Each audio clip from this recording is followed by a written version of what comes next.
I'm Janaka from the Central Bank of Sri Lanka. I'm a visiting lecturer here. So today, I know it's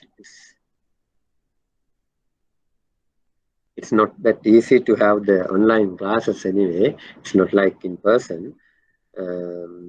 Let's see how we can proceed this at least 3 to 4 hours, right? So I think, can you all hear me? I can see there are 9 people here. Can at least someone tell me whether you can hear me or not? Can hear, sir. Okay, great. And yes. Okay. So we normally even in the one-to-one the classes, we will normally have like 10 to 15 people. So I think this is the maximum students here. So let's start then, right?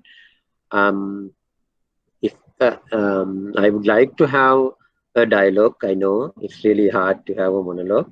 Therefore, let's try to have this. Let's try to make this into a dialogue.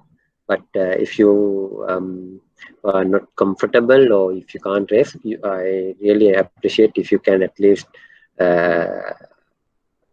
you can chat here, or you can type your the concern or the question, right? So this is a bit technical, this session. So therefore, I'll try to explain the technical stuff in a very simple way, right? And so since this is so entire country is talking about this the central bank and stuff these days, right? After the Tuesday's incident. So therefore, by end of this session, I believe you will understand what is central banking and how we conduct the monetary policy, right? So before that, I believe we all are bankers here. Therefore, I might take a lot of the examples from the banking sector, right? And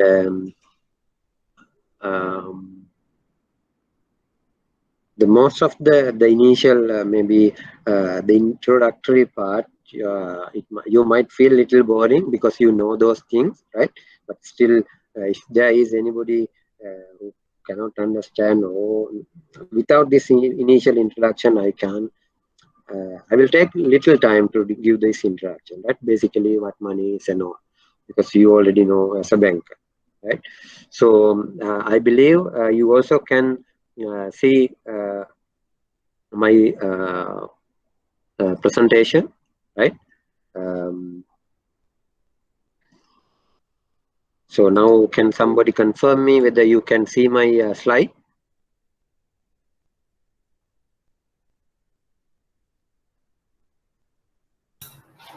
Yes, okay. Okay, great. So initially, let's discuss in this the initial maybe one within 1 hour or less than that.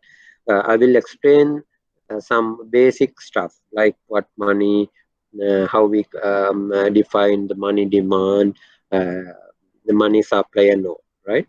So the money is normally it's an anything that is generally accepted in a payment for goods or services, right? So let's think about our early stages, right? So we didn't have money, so but we had a system to share goods and services.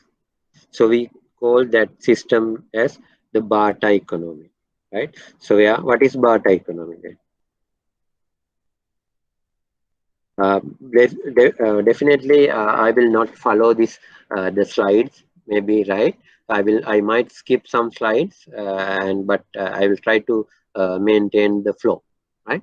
So before we, I believe, before we talk about this money, I will initially skip these couple of slides, and I will jump into this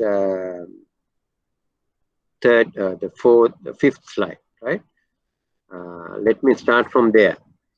Um, Before we introduce, the society accept the money, we had a system called the Barter System, where people exchange goods and services, right? So let's think. Let me give you an example.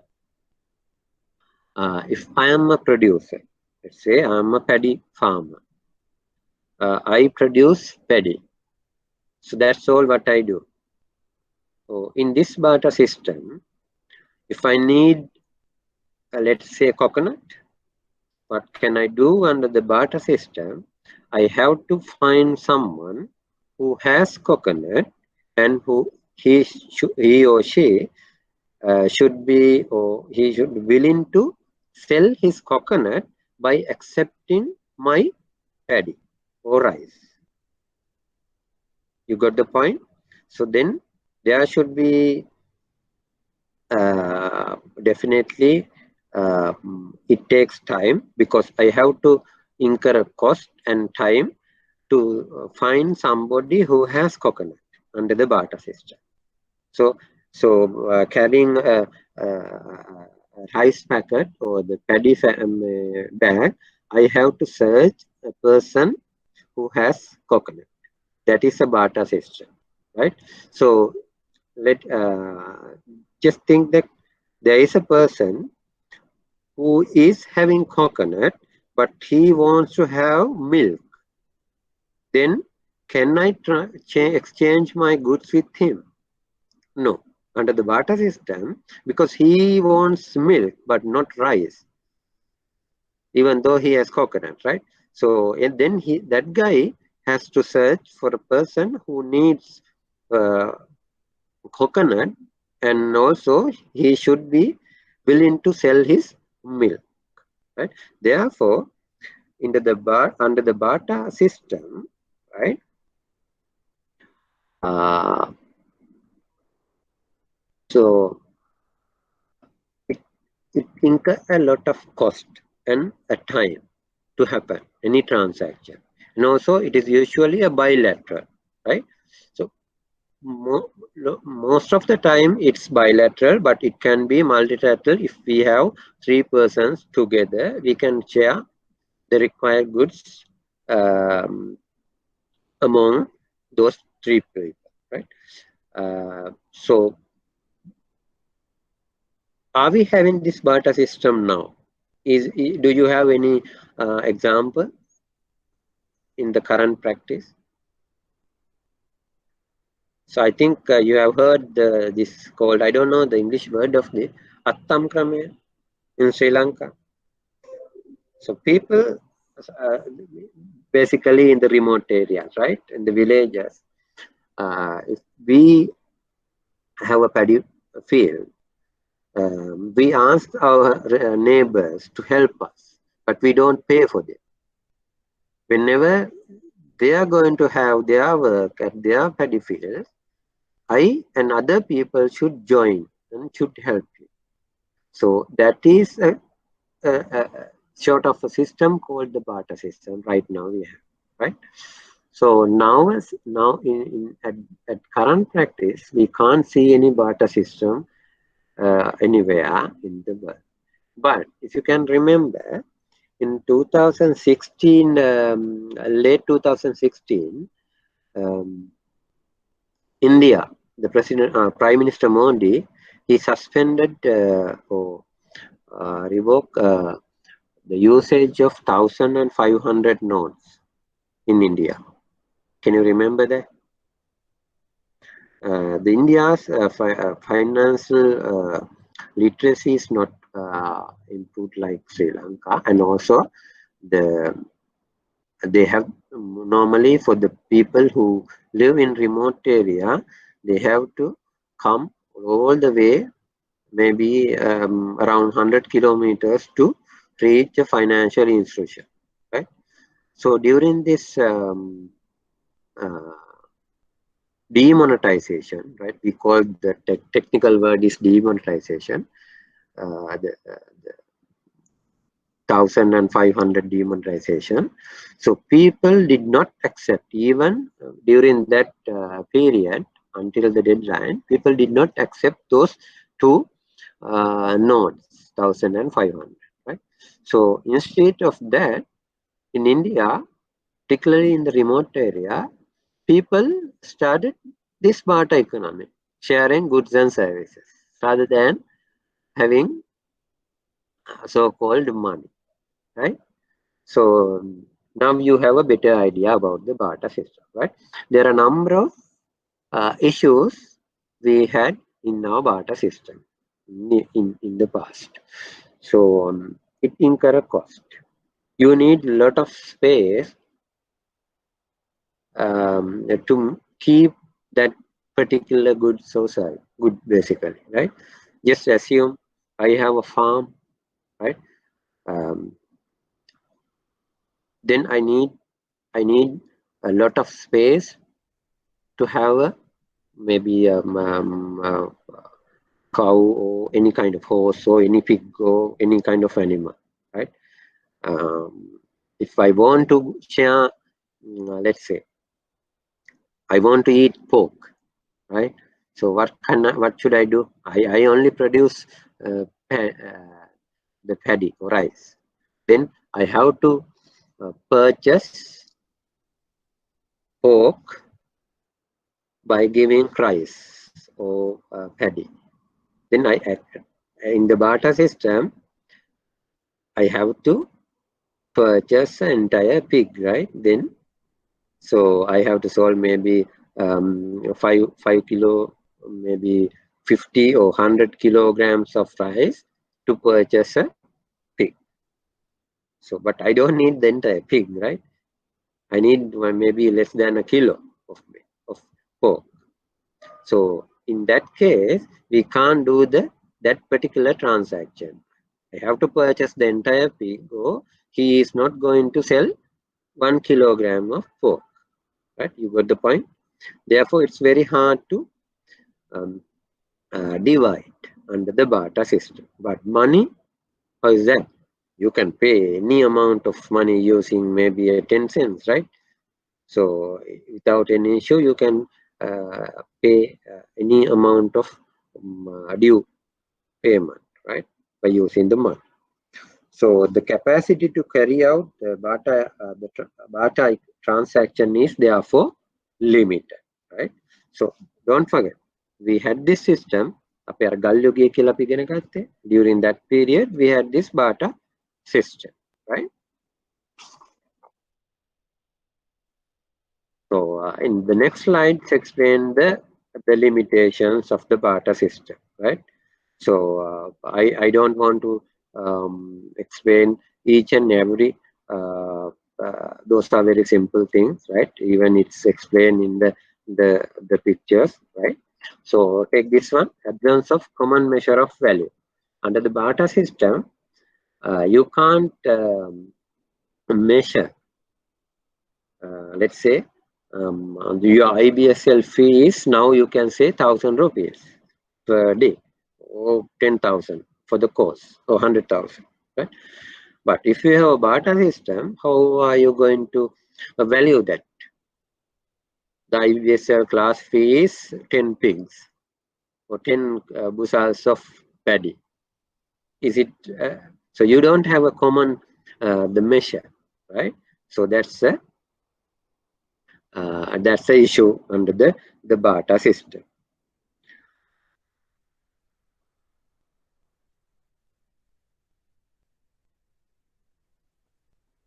So let me skip those things. Then after this barter system, before money come into play its role, uh, can you remember even that Pahiyangala, or even maybe in Anuradhapula Polonnaruwa, when we do those research, people have, or those researchers have found some ancient coins, right? So different, but not exactly the minted coins, but different kind of silver or gold or something, right? So those are the commodity monies. We had the coarse commodity, maybe gold, maybe any kind of, right? ඉස්සර කාලේ we have heard that even people use salt as a commodity money, but probably those the commodity, if it is very common, it's you can't consider those things as a commodity money. It should be scarce, right? So only if you have a lot of take water, it's not a commodity, right? You can't take water as a commodity money because it's everywhere. So but it is, if it is a diamond or gold or silver, yes, you can use those uncommon commodity is as money, right? So we use those things as well. In the ancient or Parakrambahu era, we have used those kind of different coins. In this slide, you see those things, right? Different the like minted coins.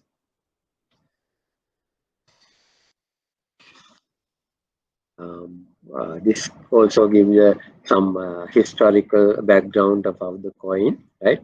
So I haven't seen those in the paper, therefore I'll skip those things, right? Finally, after this commodity price, commodity money, and as well as uh, uh, the Barter economy, people start using some sort of paper money. The initial starting point of the paper money is promissory notes. Promissory notes. So we still have those promissory notes, right? The starting point for this the promissory notes was under the barter system. I have to search a person who needs my particular good to sell him, right? So after some time, under the barter system, there was a place called storehouse. Right? People in the village who produce, or the town, who produce its maybe rice or dal or whatever his item, or meat or anything, they brought those things into a one place called a storehouse and store in that house. After storing our goods or their goods in that storehouse, that storekeeper, he provided a receipt or invoice saying, I have 10 pigs, so and I have 10 bushels of wheat, 1400 kilograms of rice or something like that, right? Then instead of sharing or searching for sharing goods, people start sharing that invoices, right? That was the initial point or initial idea about this paper money, right? That concept finally turned into a paper money, right? So this was also started some time back. Not really, it has a long history. If you take the US, right, or the Goldman Sachs, I think you have heard those names, right? Those are those kind of the paper money issuers, right?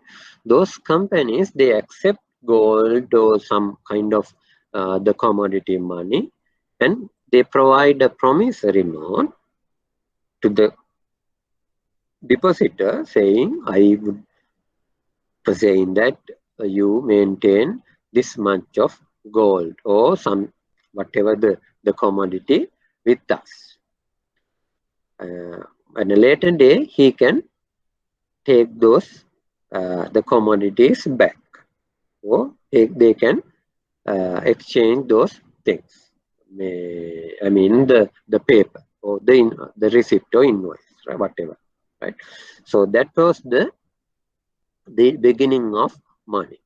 Now we have more advanced uh, the money or the monetary system, right? Now let me go back to my initial slides, right? What is money and all. So basically, this is what you really want to know, right? The characteristic of money.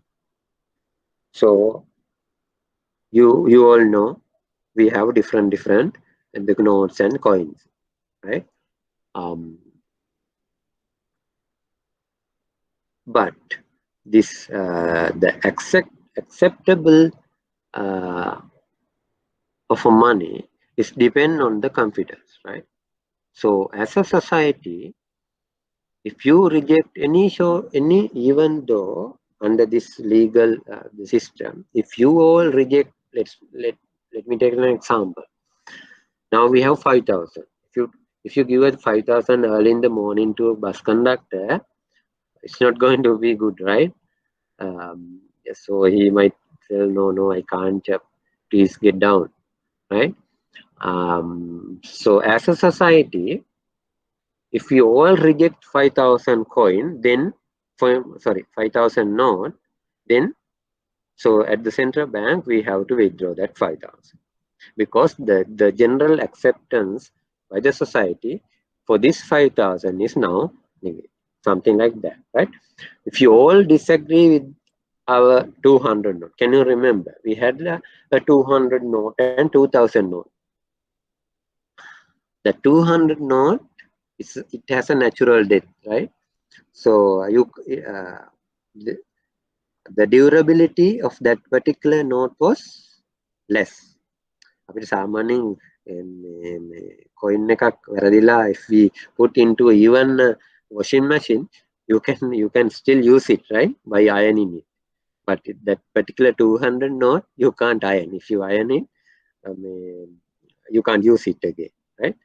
So that what happened to that 2,000 note? It's normally bigger than the wallet. Therefore, the people, the demand for 2,000 was dying, and central bank withdraw, or central bank stop printing 2,000. But the 1,000, 5,000, the other notes, 500, the new note series, it's well accepted by the general public, and it's there. So those are the characteristics of money. So acceptance should be there, the durability should be there. What else? It should be the legal tender, right? Let's say you have to pay a 1 million due payment to one of your ex-friend, right? Now let's say even you can use 1 rupee coin to pay that 1 million, or even you can use 5,000 notes or 1 rupee coins or 25 cents. So he can't say, no, I can't accept this money, because it's clearly says you can use any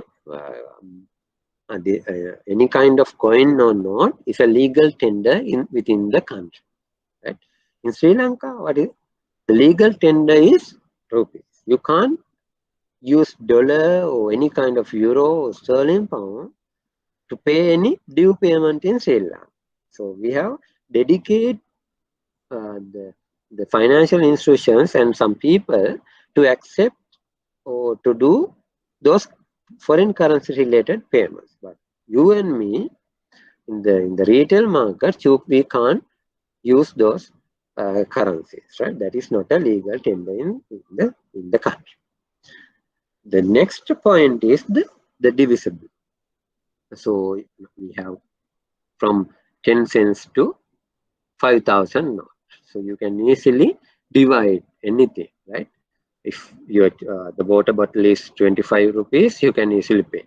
But under the barter system, it's impossible, right? You can't divide a cow or pork or pig or pork, right? If you need pork, you have to buy a pig, something like that. And the portable, you can easily carry maybe a couple of millions, maybe 10 millions in your pockets, right? You don't need to, um, uh, but in the barter system, is it easy to have a 10 million worth of paddy? You need a huge space for that, right? But money, you don't know. And the limited in the quantity in circulation. So this is very critical, right? So we can't print money excessively. There should be a limit, right? So you will learn this in detail when I talk about this money supply, right? So then you will also understand the theory behind the central banking and the money printing, right? Okay, so those are the characteristic of money. If you have a question, please raise your hand or um, send uh, send a text message, right? I mean the chat.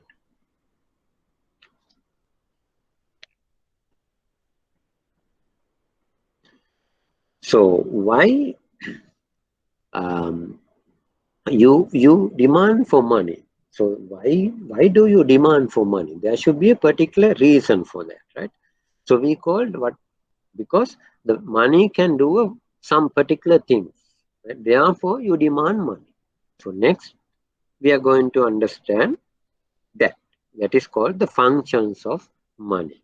So the money, why do you need money?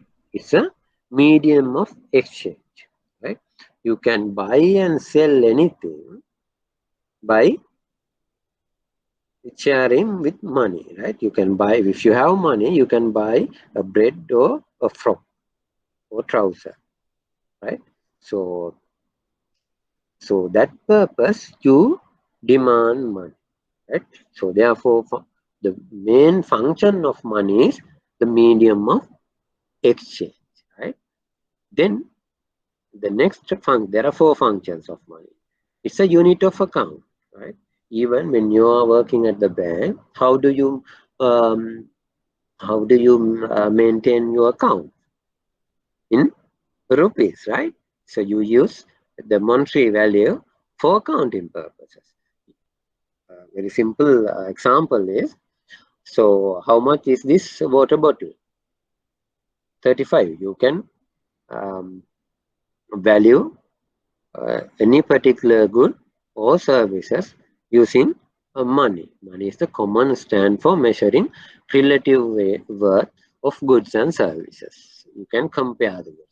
iPhone එකක් කියද 200,000. What is the Samsung? 100,000. You can compare the prices, say, right? And it's a store of value. Under the barter system, so it is possible, but you need lot of space to store a particular goods, right? Particular good. But in this case, if you have money, you don't need that space, right? So you can easily sell your asset. Even on Friday late night, you can sell your vehicle and keep 10 million or 5 million value of money in your house, right? So you can accumulate wealth by accumulating money.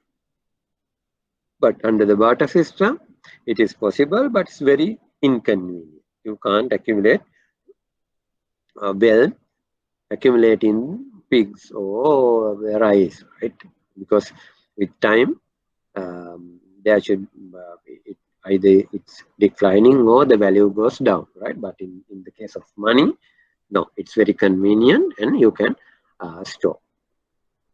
And the money, the last function of money is a method of deferred payment, right? you can borrow any amount of money and you can pay it back later. Money can be used to make payments in a future date for today's transaction, right? So you basically, the commercial banks, the functions, the loan and the repayments, that is what this method of deferred payment means, right?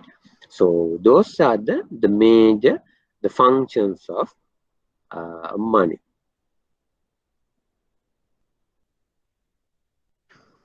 Now let me go to the current monetary systems, right? Now there are plenty of, I don't need to explain those things right now. There are plenty of um, uh, money or money related stuff, right? So, but we in economics, we don't call all these monetary I mean, let's say, let me take an example again, right? So if I ask a question like, is credit card can be considered as money? Is it possible? Debit card, how about that? So there are another names for those. There are different names for those debit cards and credit cards, right? So money is physical hard cash. You can make a payment. You can do a deferred payment. You can buy goods and services. You can keep money as wealth. But take a credit card. You can use the credit card as a medium of exchange. You can buy goods and services by providing a credit card. But can you accumulate wealth by accumulating credit cards? No, you can't, right? You can't. Therefore, the credit card doesn't mean, or we cannot consider as money, right? It is not a money. It's a medium. It's facilitate for transaction. But in the case of debit card, it's a yes. So because you can use your savings account or the fixed deposits to convert into money, but you can't buy goods and services by using your savings account or treasury bill or FD. But there is a small item, that credit debit card. Yes, in that case, if you use the debit card, you can do the transaction. But if you use your savings account, I mean the passbook or the FD certificate, you can't do any kind of purchases or the transactions, right? So in that case, those savings certificates, FDs, those things are considered as money, but you can't do the transactions. You have to convert that into a different form, right? Okay. It's very simple stuff, right? Then right now we have this. Now we have this the broader name electronic money or the e-money, right? You basically know what is debit card and what is credit card, right? I don't want to take time to explain debit card and credit card, but I will take more time to explain the monetary and interest rate and inflation stuff, right? I think you know the e-wallet. Most of the commercial banks, even now small banks, they have these e-wallets in your mobile phones. You can easily do any fund transfer, right? So there are plenty of names, right? Or the apps, the link with the your current account or the savings account or maybe your credit card account, right? So basically, e-wallet facilitate your transaction. Customer need to store the currency. So if you have currency either in your savings account or FD, or not particularly FD, savings account or any kind of current account.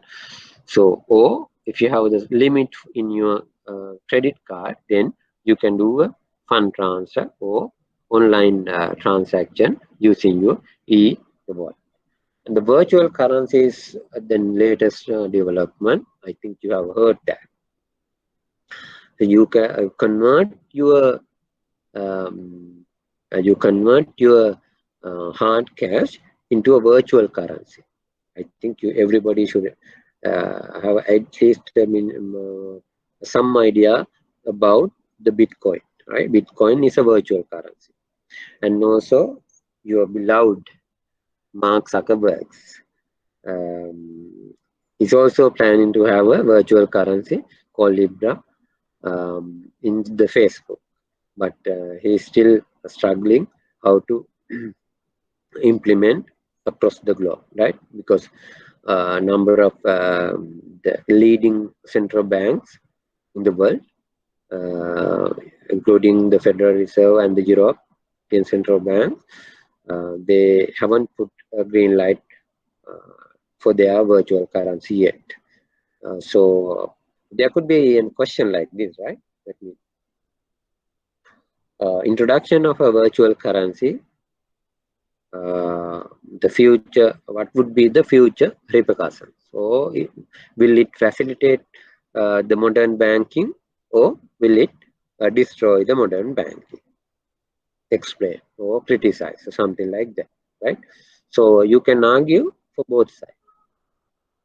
The virtual currency, definitely it will be very challenging for banks as well as particularly for the central bank. Under the traditional banks, we have the control over money, but under the virtual currency, that controlling arm will not be there, right? So if you want to make if you want to change your hard cash into a virtual currency, you can do it, and the value of that virtual currency depend on the demand and supply of that particular virtual currency. It's like another exchange rate. If you have seen, now you have the Google, right? You can Google and see the behavior of Bitcoin, right? So the exchange rate, or the rate applicable to the Bitcoin changes dramatically, right? So therefore, the virtual currency still was not legally recognized in any country in the world right now, right? Because under the virtual currency, you don't need to tell anybody that if you want to buy Amazon US or Amazon India, or maybe from Brazil or Nigeria, even without telling, or you don't know exactly where this transaction happens, or so it's very hard to regulator. It's very hard to regulate your transaction, right? Therefore, it will be really a challenge, and legal enforcement will also be under severe stress. Will be under severe stress with the high usage of virtual currency, right? Then you have this. Uh, I talk about this Bitcoin in the under the virtual currencies. The mobile cash. Most of the commercial banks now you use this mobile cash, right? So this is not the mobile what we very recently we have the mobile cash, right? That is that mobile ATM cash and the Uber cash. That is not what I mean in this mobile cash. So particularly, even you can withdraw money using your mobile by going to an ATM machine, or maybe through an agent, right? And also you can top up your account, mobile cash. Easy Cash is one mobile cash system in Sri Lanka.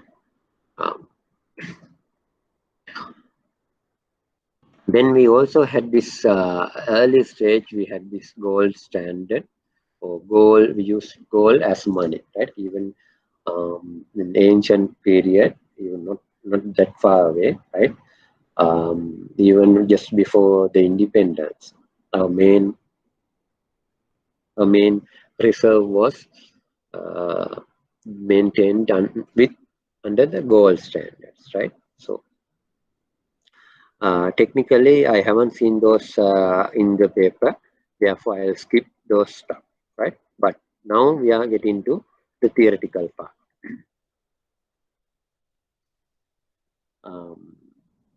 So now you know the characteristic of money and the functions of money. So in that case, now we are going to learn the demand for money. Why you demand,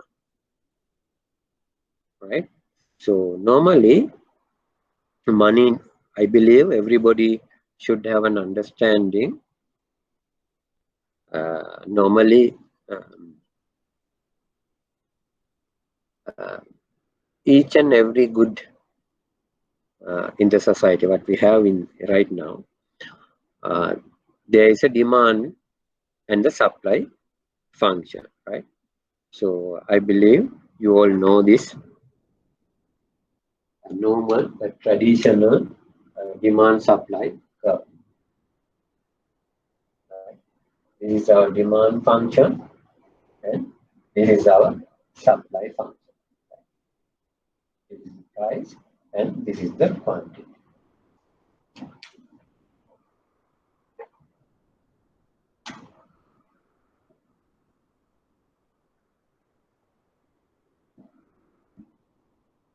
This is the P star, this is the Q star. Can you see I have very bad handwriting, right? But still you can see the chart, right? Yes, sir. Yeah, thank you. So in this case, right? So maybe a shirt, maybe a frock, or maybe your interest rate, right? So all the market determined rate means the general or the equilibrium price and the equilibrium amount, right? What is the price of maybe kolikut? 140 per kilo. That 140 is the equilibrium price. If it is 190, right, there will be high supply, but not the demand, right? So what I believe you all had this, you have seen this rice price issue, right? Earlier we had the rice price at 90 rupees, but now it's 98 something, right? That 98 is it's market determined. Anyway, it's a control price, right? But the big the rice producers, they have the cartel.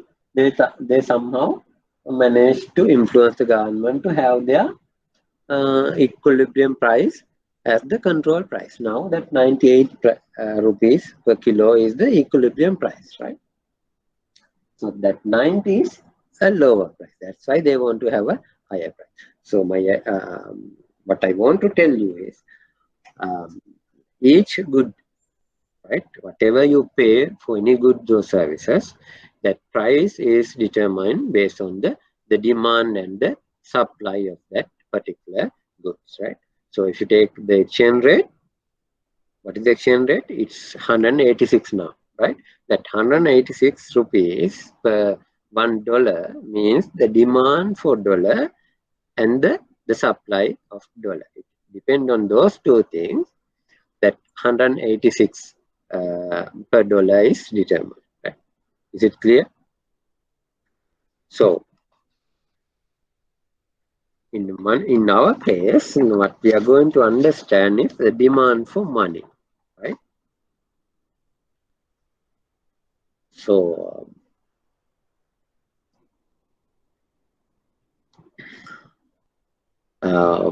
think about what is the cost of money. If you have 100,000 rupees right now, right? If you have that in hard cash, what is your opportunity cost now? That is the interest rate, because you don't earn anything as since you are maintaining that particular wealth as money with you, right? So if the interest rate is really at a lower level, what will happen? You would like to demand more money, right? So can you see this, the second chart, real money demand function? If the interest rate is at 5% level, your demand for money is higher than the interest rate is 9. Because if the interest rate is 9, your opportunity cost is high. In that case, you will keep less money with you.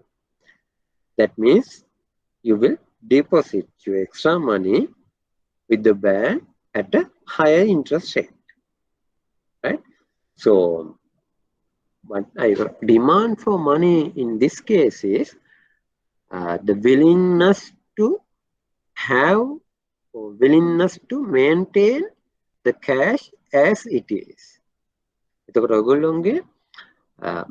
If you have a account balance at 100,000, that is not your demand for cash. Your demand for money means your willingness to keep hard cash with you. You got the point? If the interest rate is high, you don't want to maintain a huge balance of cash with you. But if the interest rate is low, you don't care. You can keep the cash for a while until the interest rate is going to increase, right? So therefore, the demand for money has a normal the demand curve, as I shown in the chart here, right? Simple stuff, right? So now think about the money supply. What is the relationship between the money supply and the demand? So normally the money supply can be controlled or directly controlled by the central bank. Therefore, that's why we have this vertical line, right? So the money supply is controlled normally by the central bank. But in generally, you can have this normal standard the supply curve as well. So supply of money means supply refers to the amount of a product that producers and firms are willing to sell at a given price, right? So what does that mean? In this case, if this is the money supply, right? So any, let's say, at the column mango supply, in this, according to this line, each and every point of this line, there is a person who is willing to produce mango or sell mango, right? On the demand function also, even at a higher rate, there are people who still willing to buy, but it's not the equilibrium, right? This is the equilibrium price, but here there are, say, you, even you and me cannot purchase anything at this price, but Dhammika Perera can purchase at this price. He has that power, right? Likewise, the big guys, right, who has the wealth, they're still willing to buy even at a higher rate, right? So here, at a lower rate, we have a lot of people to buy. That's why the quantity is high, right? So in the supply function as well, at any price, a supply cost shows the relation between the price and the quantity that the producer are willing to sell. If you take this 10 and 200, right? At 200 at rupees 10, you can, there should be people who is willing to that 200 items, or even at the 55 rupees or 50 rupees, there are people the supply from the for that particular good is 800, right? So that is what this supply curve tells. Now let's see the equilibrium. Right? So this equilibrium shows a really good insight actually, right? So I believe you can understand the first chart. Equilibrium is a point where the quantity demanded will be equal to the quantity supply. Now no excess demand, no excess supply, and the entire supply will be consumed by the people and the demand. No wastage, and that is the price. P star is the price, Q star is the quantity. But take the second chart. I is the equilibrium, right? If what do you mean by I high? In that case, our supply is greater than the demand. If the supply is greater than the demand, right, what will happen to the price?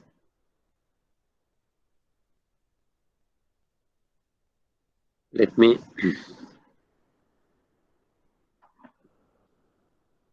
show you in this case.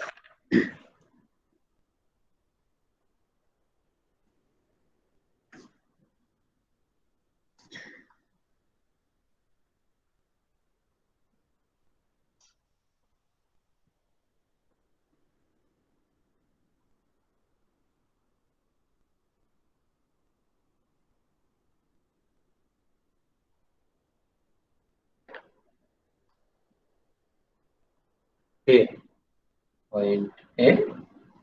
Here the supply is greater than the demand. So this is excess supply. Right? This is excess supply. Because at the high rate, you don't want to buy, you want to have a little, but the supply is high. So in this case, this extra supply, if you want to maintain this price at this level, right, this excess supply should be purchased either by the government or somebody, a third party. Otherwise, you can't maintain this price. What will happen? The price will come to this level, right? Because that supply means the demand, the price will drop drastically because there are excess goods and services, right? This is very simple, right? Take the example. Can you remember?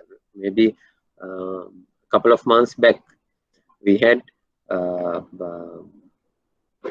in the Green Path, Colombo, we had a pumpkin festival, right? So the people can buy maybe by giving any amount, maybe 100 rupees. We could purchase 10 kilos of pumpkin. Even if you can remember, either one supermarket chain, Kagis or Kiels, they gave free pumpkin for everybody, all the customers, right? For some time back. Either tomato, sometimes because of this excess supply, the prices come down drastically, right? You can purchase a shopping bag, something. Or mango, normally Kattakolambang is around 80 or 100. When it is season period, the excess supply, normally the prices come down to maybe 30 rupees or 20 rupees. So so that is because of the excess supply. So whenever there is an excess supply, the price should come down. How about the excess demand? If there is an excess demand, what will happen? Price tend to increase, right? If there is an excess demand right here, it will increase gradually. So when there is an excess supply, price will reduce. There is excess demand, price should go up. If you take the exchange rate, right, it was 150 in 2017, right? So because of our the demand to dollars, right, to purchase vehicles or maybe to import the fancy items, we demand dollars, right? But how do we supply dollars? By exporting tea or the traditional thing, the remittances, workers' remittances, FDI, or other kind of portfolio investment, right? Those are the avenues we receive foreign currency. අපි යවන්නේ මොනවද? පොල් ගෙඩියක් තේ ටිකක් අපි export කළා.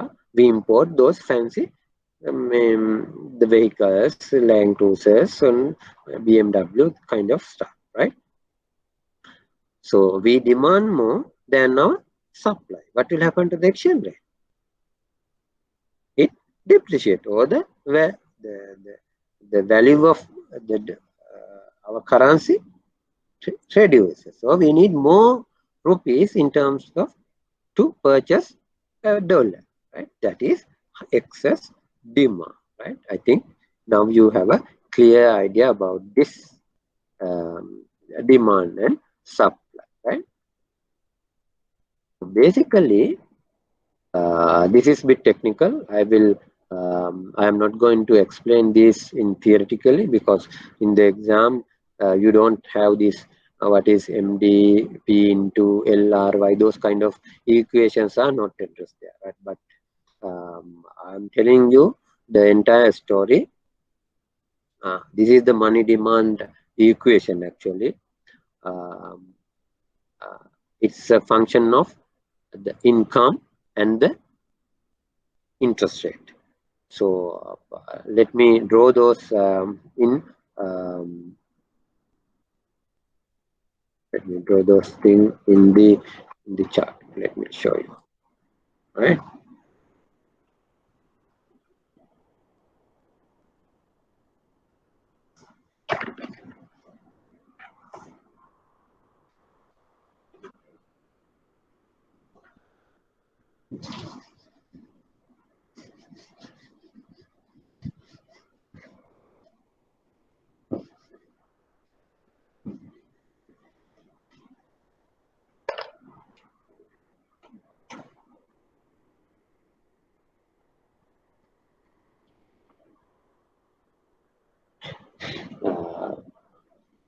This is your income, Y, right, not Q.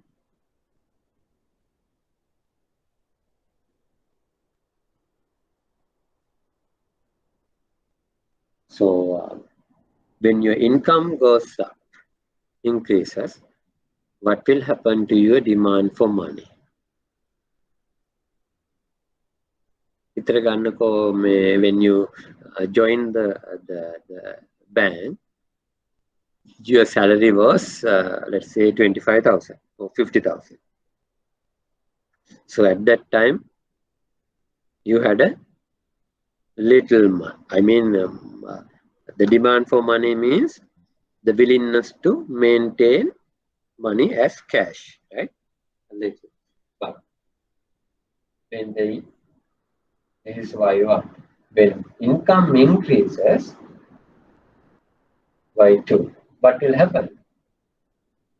you maintain a large sum of money with you, right? But this theory can be a challenge because nowadays we have this fancy payment mechanism, right? Therefore, you don't need to maintain a huge sum of money with you because you have a credit card, debit card, or e-money. You can any sort of electronic mechanism, payment mechanism. Therefore, you may not need more cash, right? But theoretically, so this is the relationship, right? So either willingness or the access for money will increase whenever the income level increases, right?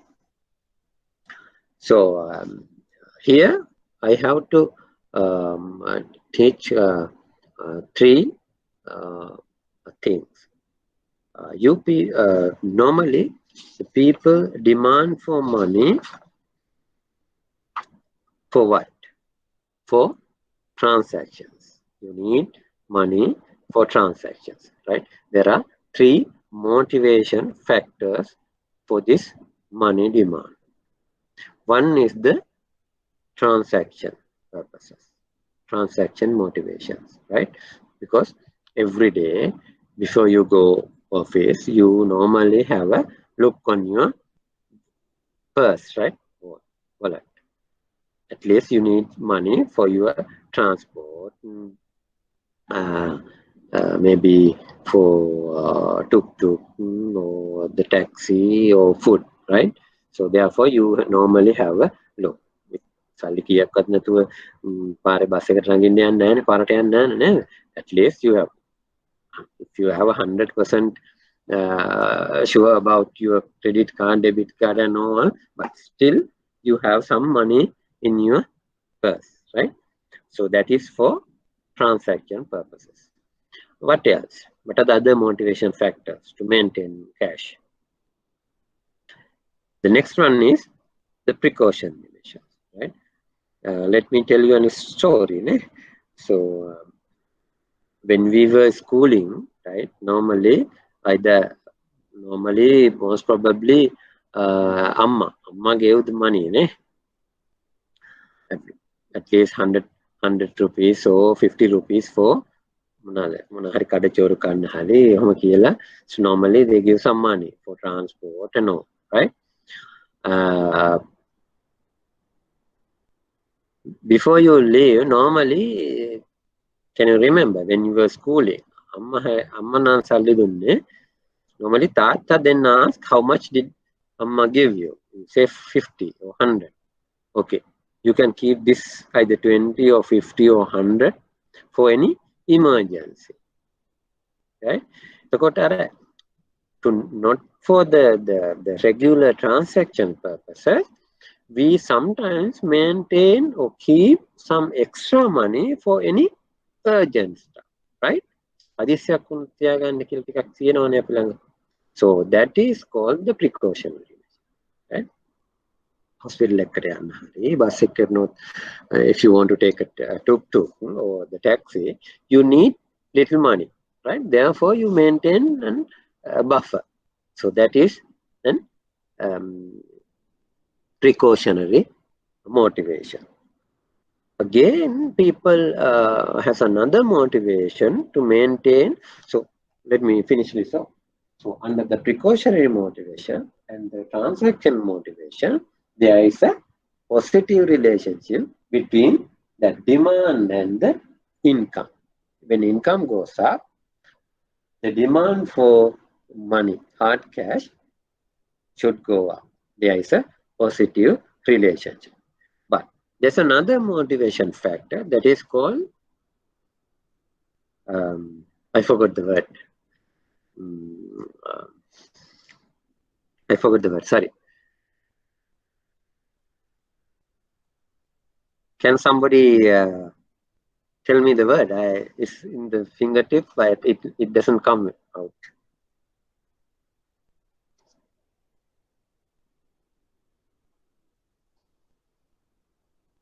Tell me, I'll explain it, right? Then the word will come. Let's say you have an investment, right? You have a huge land or vehicle. You want to sell it. You have been waiting, and finally you sold it out on Friday evening, right? So what are you going to do? Now you have the option. You can deposit that entire money either on the Friday evening or Saturday early morning. But since you are working at the bank, you have a feeling that maybe next week the FD rate might change. Or FD interest rate now, what is the FD rate? It's for very close to 6% level, right? So you think that next week it will be 6.25, the 3-month rate. Now it's at 6%. So what are you going to do? Are you going to fix your the 5 million or 10 million at today's low interest rate, or are you going to have that hard cash with you for a couple of days more and deposit at a higher rate? What are you going to do? You probably keep those hard cash with you for a couple of days with you and will deposit later at a higher rate, right? So that is the third motivation, right? When the interest rate, if you know the market interest rate is at a lower rate, you maintain the big amount of money with you. But if you want to get a higher return, and if you particularly, if you as a banker, if you know that the interest rate is going up, then you maintain that hard cash right now, but you will deposit at a later date with the intention to have a higher return, right? So at that case, that is the third motivation factor. Still, that particular technical word didn't come to me. I will tell you during the course, right?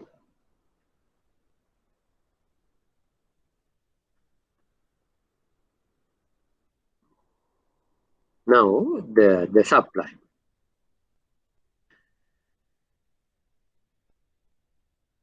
Have Is anybody it had, intrinsic? What is sorry? intrinsic? Intrinsic? I'm sorry, I didn't get you. Are you telling that word?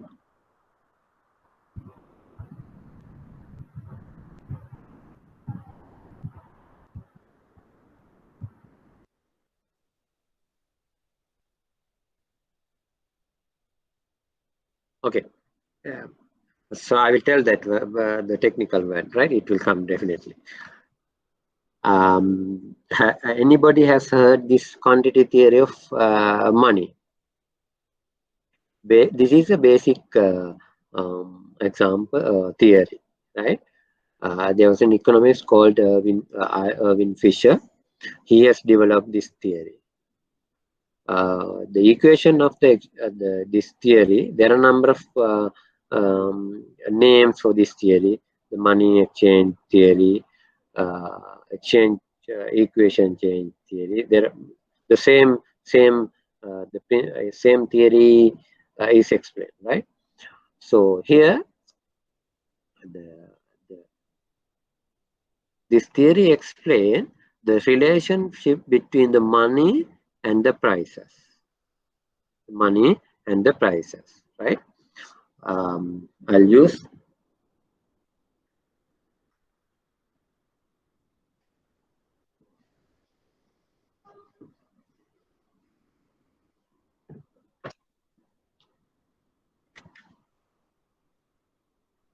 MV equal to PT. MV equal to PT. M is the money stock. So the amount of money what we have in the society, money stock, right? In Sri Lanka, we take M2B. I will explain those the monetary numbers in detail, right? M M2B in next couple of slides. After next couple of slides. So this is money. B, I believe you all know, it's there in um, the slide as well. The velocity. Velocity means the how many times, number of times that particular unit of rupee, that means a rupee, 1 rupee, changes or within a period of time, within a year, how many times that particular 1 rupee exchange for goods and services. That is called the velocity. Normally, the velocity doesn't change. It's normally a constant. So particularly under this the pandemic condition, the velocity has come down drastically, right? If there could be, this is not normal. So in generally, in Sri Lanka, our velocity is 2.4%. 2.4. That means 2.4 times, right? Not percent. P in this equation, P is the price or the, you have a the very nice name for that, inflation, right? P means price or the inflation, right? So basically,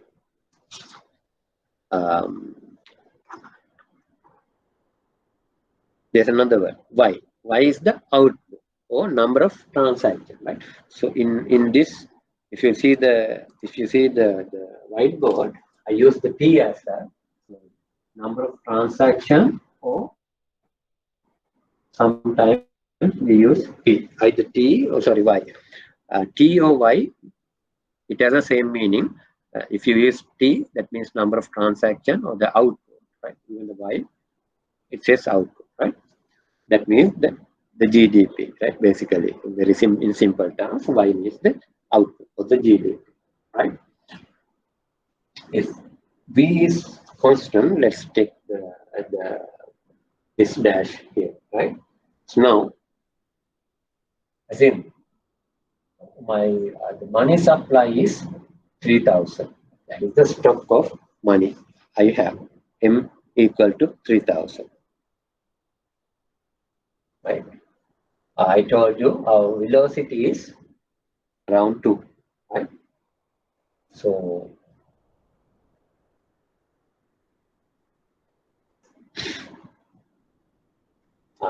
let me put some numbers there, right? 6,000. Our inflation is, the price level is 1. Let's say 1% inflation, right? So then my output would be how much? 6,000, right? 3,000 money supply and the money transit at a rate of 2, right? Or 2 times. That means one unit of money transact 2 times in the society within a year. Now we have 2 here. Our price levels is at 1. That means a very low inflation, right? Inflation rate is 1%. Our GDP, real GDP growth, the value, not the growth, the quantity or the amount is 6,000. Now you have 6,000 here and 6,000 there, right? So now, under the quantity theory of money, what we explain here is the relationship between money and inflation, right? So who can increase this money supply? The central bank, right? A central bank can increase the money supply, right?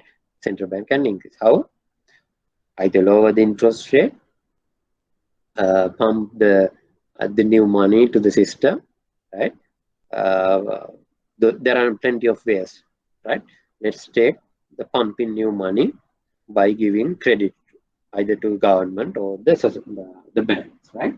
So I allow the market interest, the money supply to double, right? Now it's not 3,000, It's 6,000. Now it is 6,000. What? So the velocity, and you remember, it's constant, right? You can't change. It doesn't change uh, regularly, right? Now what will happen? In this section, the value is 12,000. So in this, the other side of the equation is the nominal GDP actually, right? So in this case, within a short period of time, I doubled my money supply. But can we increase our GDP or the output within a very short period double? Is it possible? It is not possible, right? Within a very short period of time, you by printing money, you can't generate growth, right? You can't generate growth. So this 6,000 will remain as it is. So what will happen to our price levels now? Initially it was at 1, now inflation occurs, right? This will increase to 2. You got the point? So without having the fundamentals and macroeconomic stuff to improve the productivity, right? And also we should have the sufficient time to improve the growth. Without having those stuff, if we increase the money supply, right, the final the result will be high price levels, right? එතකොට අද තියෙන භාණ්ඩය දෙගුණයකින් price එක වැඩි වෙලා තමයි will end up, right? So that was the basic theory money printing, right? The money printing quantity under the quantity theory of money, right? Yes, there are some limitations. Anyway, this is an equation because we maintain this, we keep the assumption that the velocity doesn't change. If velocity change little bit, this will not be exactly 2%, but maybe 1 point something, right? But this is these are social sciences. We have to maintain some assumptions, right?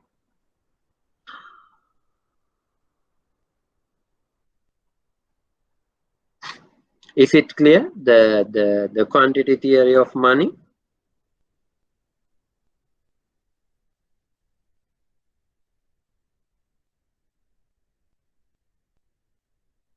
So the slide might be is basically a slide trying to explain more theoretical stuff, but I explain it in a very simple way, right? Okay.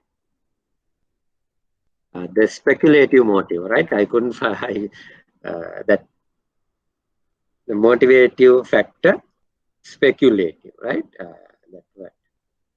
You have those in the slides now, right? Okay, now let me come to the money supply, how central bank print money. This is very interesting.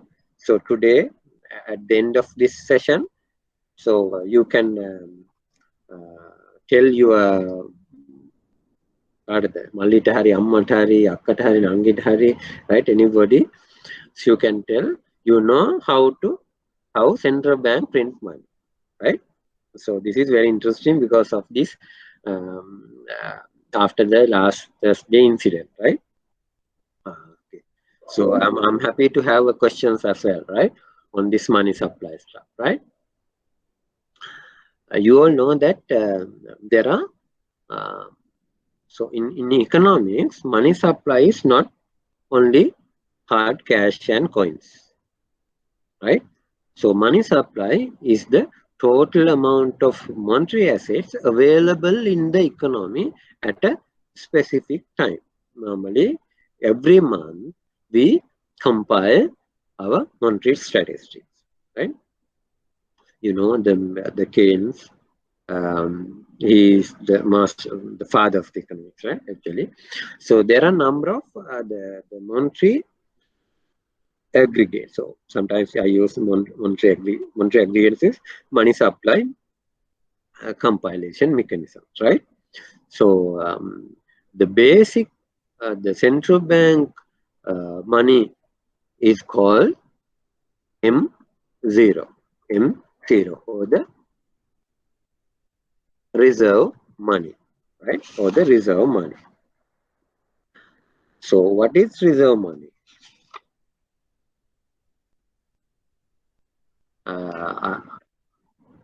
I will take this into the video again, right?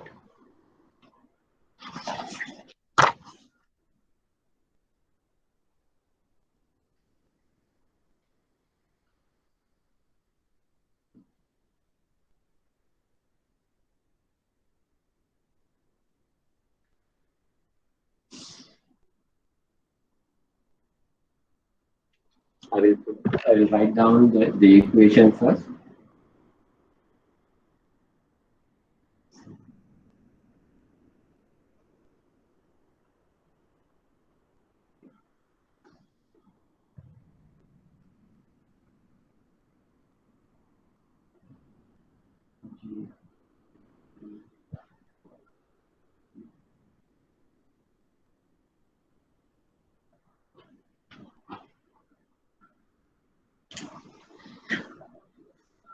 So this is the M0 is the reserve money, right? Reserve money. C means the currency in circulation, currency stock. How much currency do we have now? Any idea? How many billions? So can you adjust the camera? We cannot see the board properly. You can't see the bird properly? Yeah. I see. Here you can see, right? Yeah. Okay.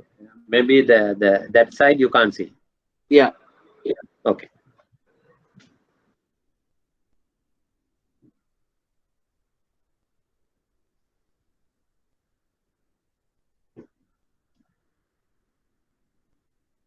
M0 C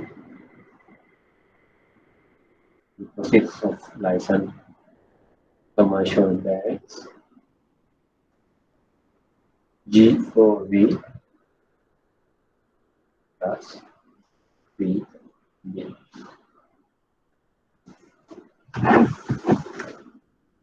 I believe now you can see those spelling, right? M0 is the reserve money. C means the currency in circulation, the stock. So we by mid-April we had 850 billion. Right? That is the peak we had. Now we have around 800 billion currency in circulation. Around 800 billion. Right? So that the entire stock refers in C. Here the D means deposits with the central bank. License commercial banks deposits with the central bank. That means basically the SRI. I believe everybody know the commercial banks are required to maintain a certain amount of money with the central bank depending on their deposit liabilities. Now, what is the rate? Recently reduced the statutory reserve requirement to 2%. Now, what does that mean? If you have a 100 rupees deposit, right, you have to park 2 rupees in the central bank. Every 100 rupee deposit, you have to park 2 rupees with the central bank. So that deposit differs in this D. So this is GOV, government balances, GOV. Since central bank is the banker to the government, and we maintain very few current accounts we facilitate for those few current accounts to do their normal day-to-day transaction. By end of the day, there could be some balances, right? It's in millions actually. So normally government use those accounts to do the fund transfers instantly, but end of the day there could be some balance, right? So if it is a balance, but if there is any balance, it is not the central bank money, it is basically the government's money, right?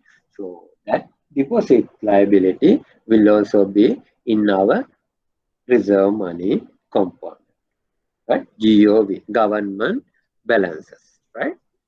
Finally, we have, other than the commercial banks, we also maintain accounts for primary dealers. I believe everybody knows, right?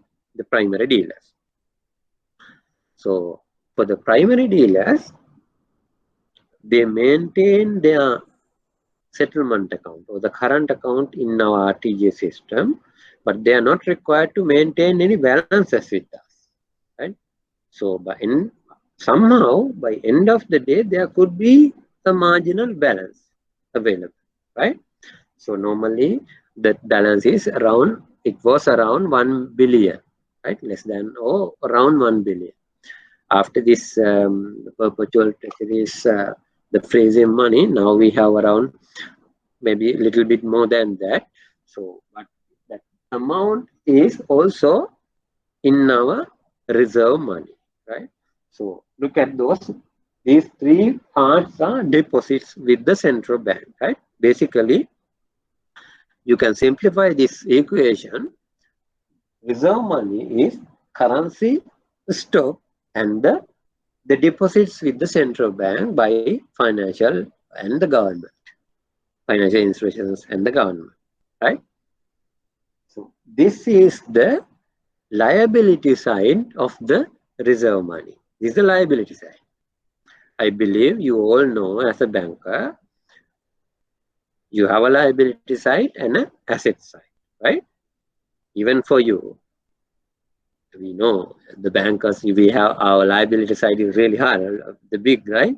But you don't know, still you have the same equivalent asset side as well, because we all can take and the low interest rate housing loan, vehicle loan, the PF loan and all. Therefore, normally our balance sheet, the liability part is high, but still we have asset side as well, which is equivalent to that part, right? So this is our liability part. So deposits held by the commercial bank, that is the commercial bank's money, right? They maintain deposits with us. If you want that money, that is there. So the owner of the money is you, right?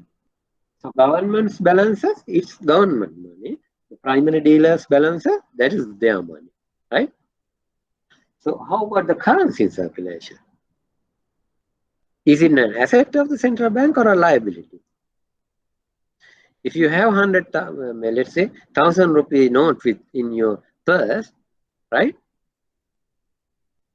So it's an asset for you, right? So, but if something happened to that particular 1,000 note, what will you do? You will bring it to the central bank. You have to take it to the central bank. So that is my liability because I have printed that money. Yes, of the government, right? So this is the liability side of the reserve money. Is it clear? There are three major components. Currency in circulation, deposits held by the commercial banks with the central bank, deposits held by the government with the central bank, and deposits held by the primary dealers with the central bank. Right? This is the liability side of the reserve money. If you have a question, raise it, right? So, and also I told you, if you have a liability side, then you should have a asset side as well. Right? You should have an asset side as well.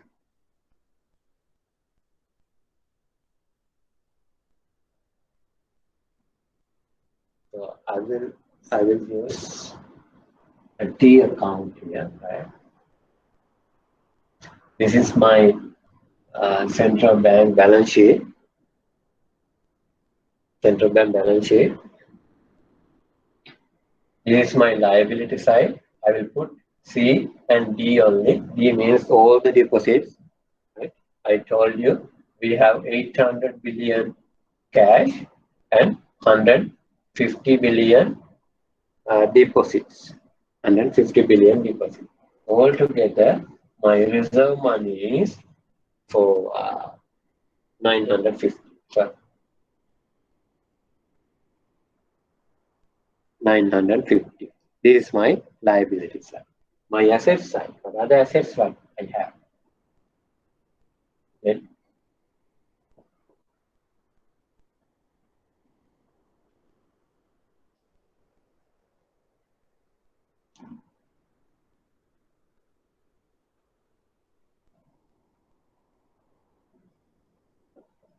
I'll write it down and explain it, right?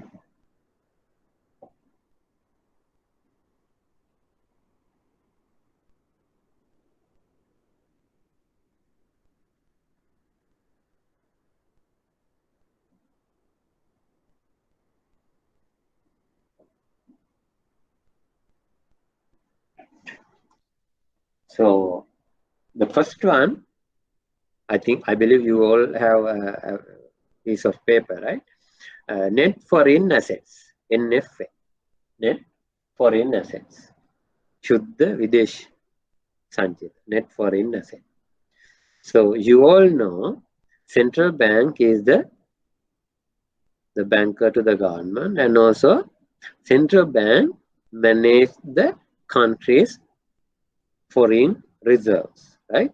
So that entire reserve stock, the net value of that, right, will be in our assets portfolio, right? That is what this net foreign asset is, right? Net foreign asset. Sometimes central bank purchase foreign currency from commercial bank. In that case, our net foreign asset should increase. Net foreign asset should increase. Sometimes we sell to the market.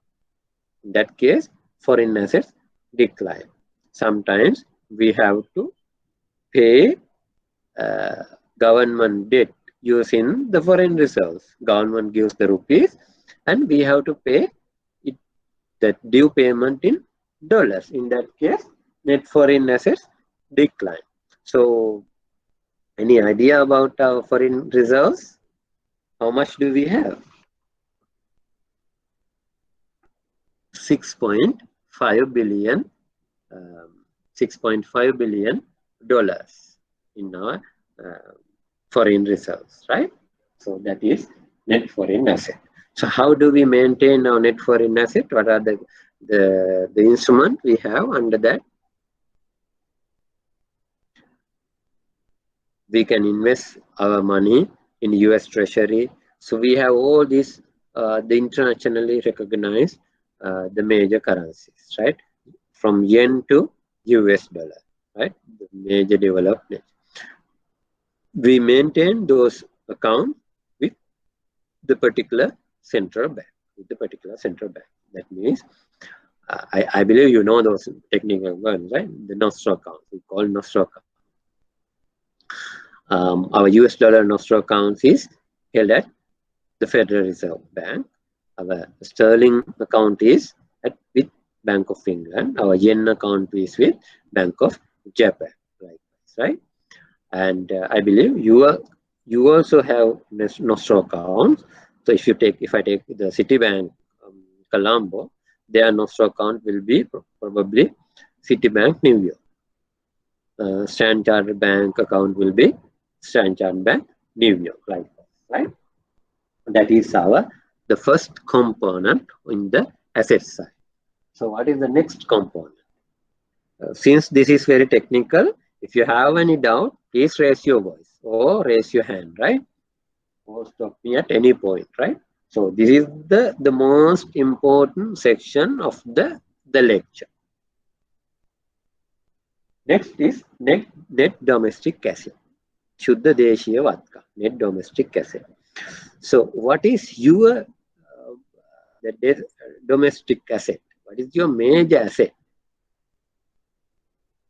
Loans and advances, right? That is the commercial bank's major assets.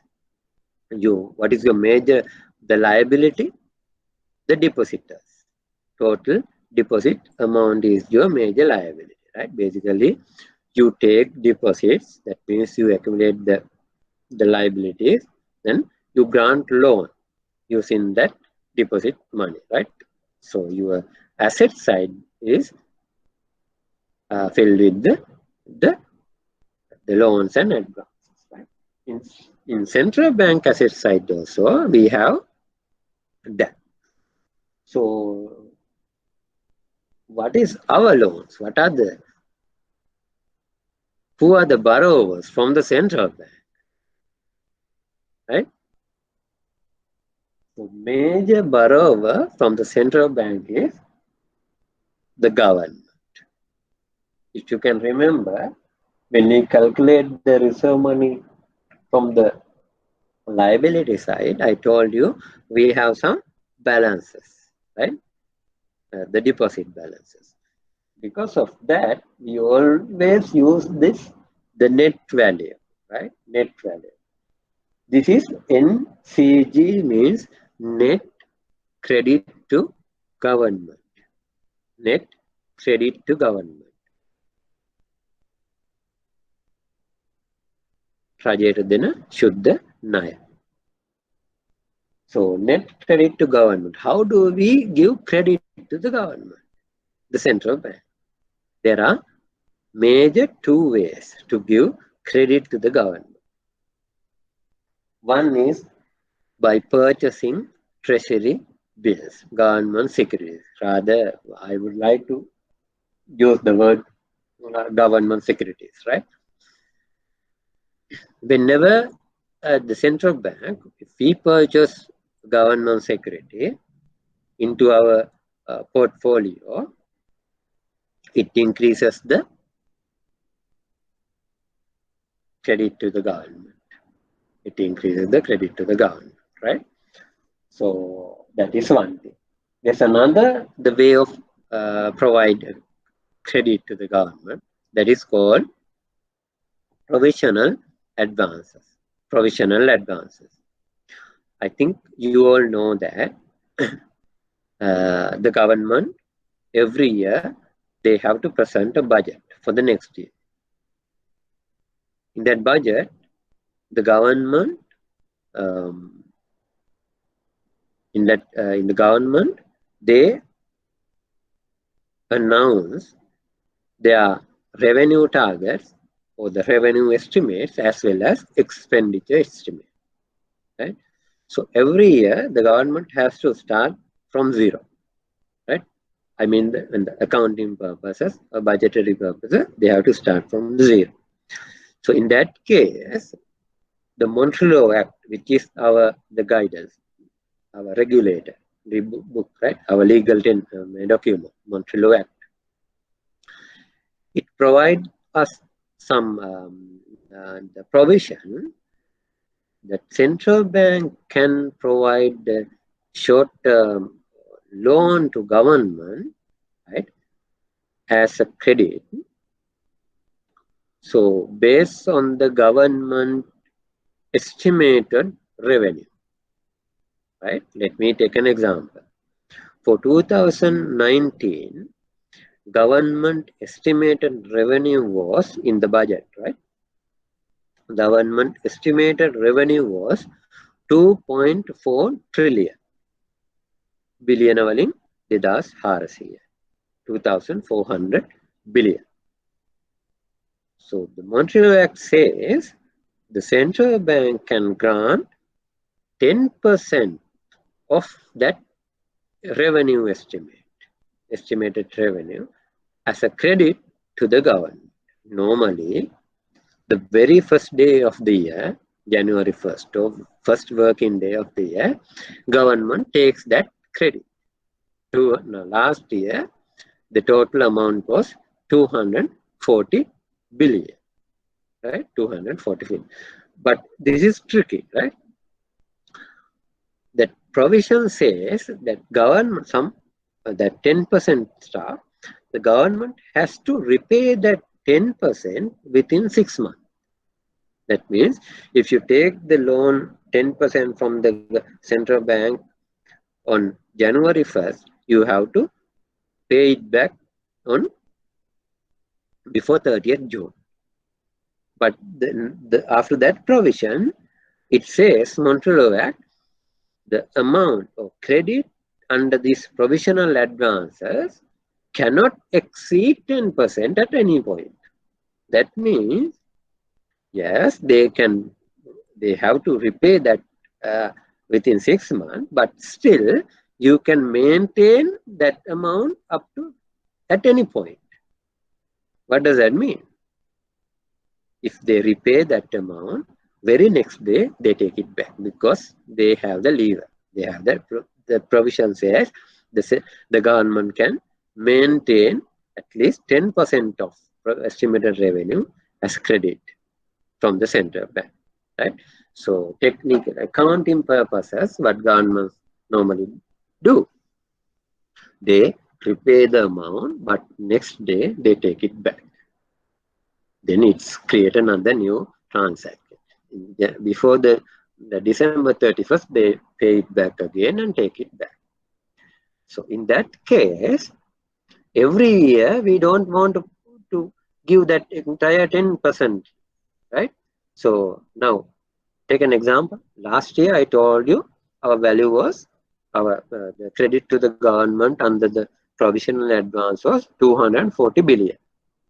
Now assuming that 2020 budget will be presented after the general election.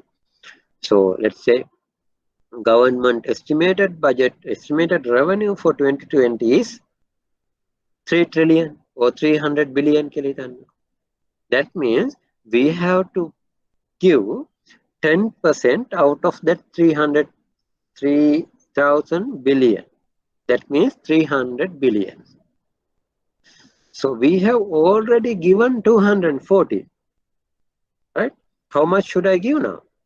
The remaining part for 2020, right?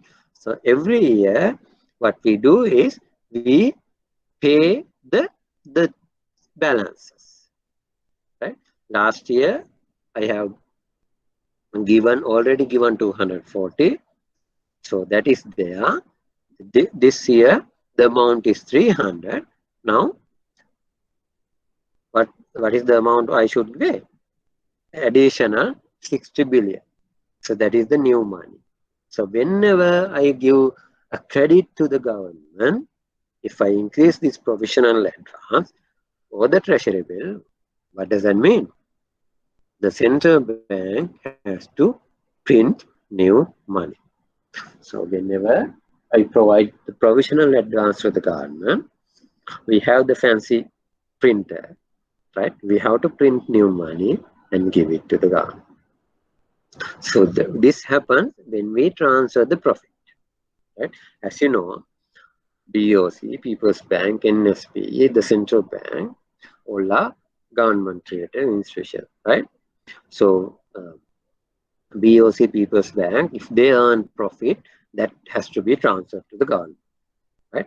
In the central bank, we have a different method of accounting, different accounting method.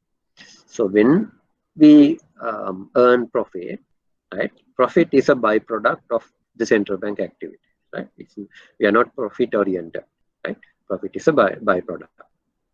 If we earn any profit, the central bank, after doing its initial, there are a couple of the two stages before it transfer to the government, right? We can accumulate our reserves. We can improve our capital likewise, right? So after doing those stuff, only if still we have any extra money, we can pass it to the government, because whenever central bank do a profit transfer, that means a new money, the brand new, the printed money will be transferred to the government. Last year, I mean 2020, we transferred a profit 24 billion to the government during the month of February, using 2019 the profit what we earned in 2019, right? So now you have a basic idea how we provide credit to the government, right? There's another. Who is our next customer? The commercial banks, right? The commercial bank. Whenever the commercial banks borrow central bank, it also an asset to the central bank, right? If we give a loan to commercial bank, it's an asset, right? It's an asset. Now, so this is very tricky this time, right? You all know we introduced a new credit scheme for commercial banks to provide a refinancing facility. Actually, basically, it's a refinancing to provide credit to the SME sector, right? Basically, how does that work? The central bank provide the refinancing.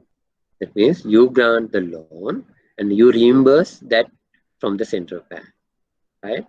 You grant at 4% level and you reimburse that entire amount at 1%. The interest rate is 1%, right? That 3% is for you because you have to bear the operating cost as well as the customer's credit risk. So nowadays, our amount or the balances under these loans to commercial bank is almost zero. But with this new the credit schemes, that amount will be increased a little, right? So those are the assets items of the central bank. So if I put some numbers here, our net domestic asset is almost 400,000 and this is equivalent to around 550 now, right? So we have our treasury bill holding is 300 plus. Now I'm putting the very rough numbers. This number will be more than 400, right? 450 something. So is it clear now? Now let me ask a couple of questions. You can answer either yourself or you can answer in this public forum as well, right? If I purchase foreign currency from the market, what will happen to? So in economics, you know, there are some conditions, right? So if I tell in something here, that means others remain unchanged. Ceteris paribus theory, right? So if I tell you, if I purchase the foreign currency from the commercial bank, that means others remain unchanged, right? So what will happen to our reserve money? So this is in rupee terms. If I purchase 50 billion worth of foreign currency from the market, how can I purchase? By giving rupees, right? By giving printed new rupees to the market, I can purchase foreign currency. That will increase my net foreign asset and that new money will be in the circulation, either in the deposit side or the currency circulation side. Right. This number will be 1,000. It's no more with the 50 billion more money. In this case, if I give another 100 billion to the government by way of purchasing treasury bill, what will happen? I have to print new money, 100 billion, right? And this number will be 1,050, right? So if the next year, if I have to give an additional provisional advance to the government, I have to print new money, that particular amount, right? Is it clear? Now this liability side and the asset side should be equal, right? Should be. If you look at the annual report, the chapter 7, right? You have a few reading materials, right? You can read, you can get this entire the idea about this monetary policy by reading the chapter 7 of the annual report, right? It gives you a basic idea. And as if you don't have that much of time, then if you look at the central bank website, there are tabs there under the monetary policy. If you read the monetary policy write-ups, you can have a brief idea there how it works. But for the monetary numbers, you have to read the chapter 7 of the annual report, right? It will give you a very broad idea and very it has a very detailed numbers as well anyway. Yes, please, if you have any additional time, please read that as well, right? Any question?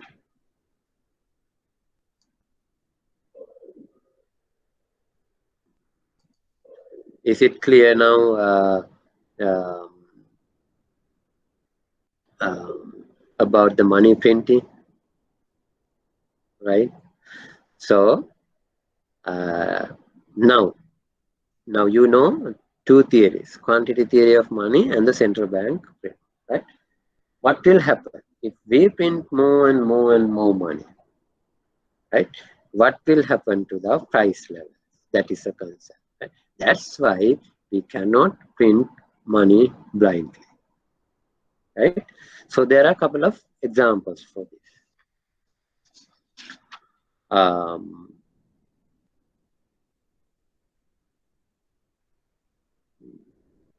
I think you know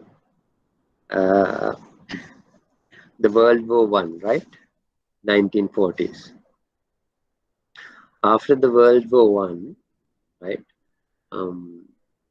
The Germany is a nation. The government could not earn its revenue, right? At that time, the governor of the German central bank was Radolf Hammerstein. He's a good guy. He's a gentleman. He's a civil servant, and he had a really good track record as well. But as government did not have any kind of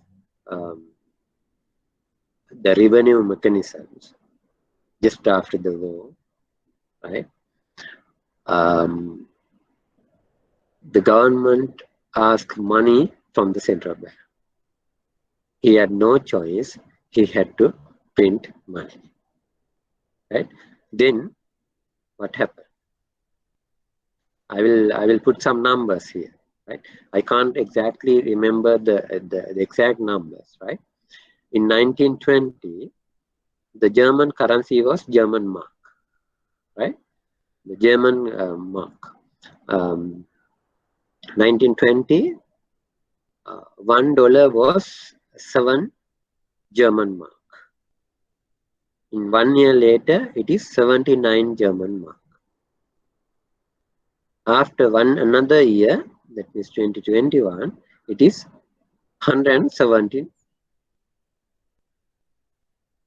In 1923, it was 4,000 something. $1 was 4,000 German mark. Earlier, the couple of years back, it was 7, right?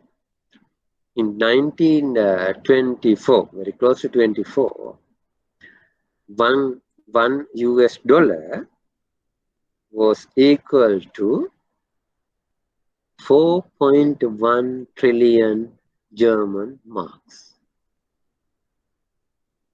right? So the quantity theory explained it, right?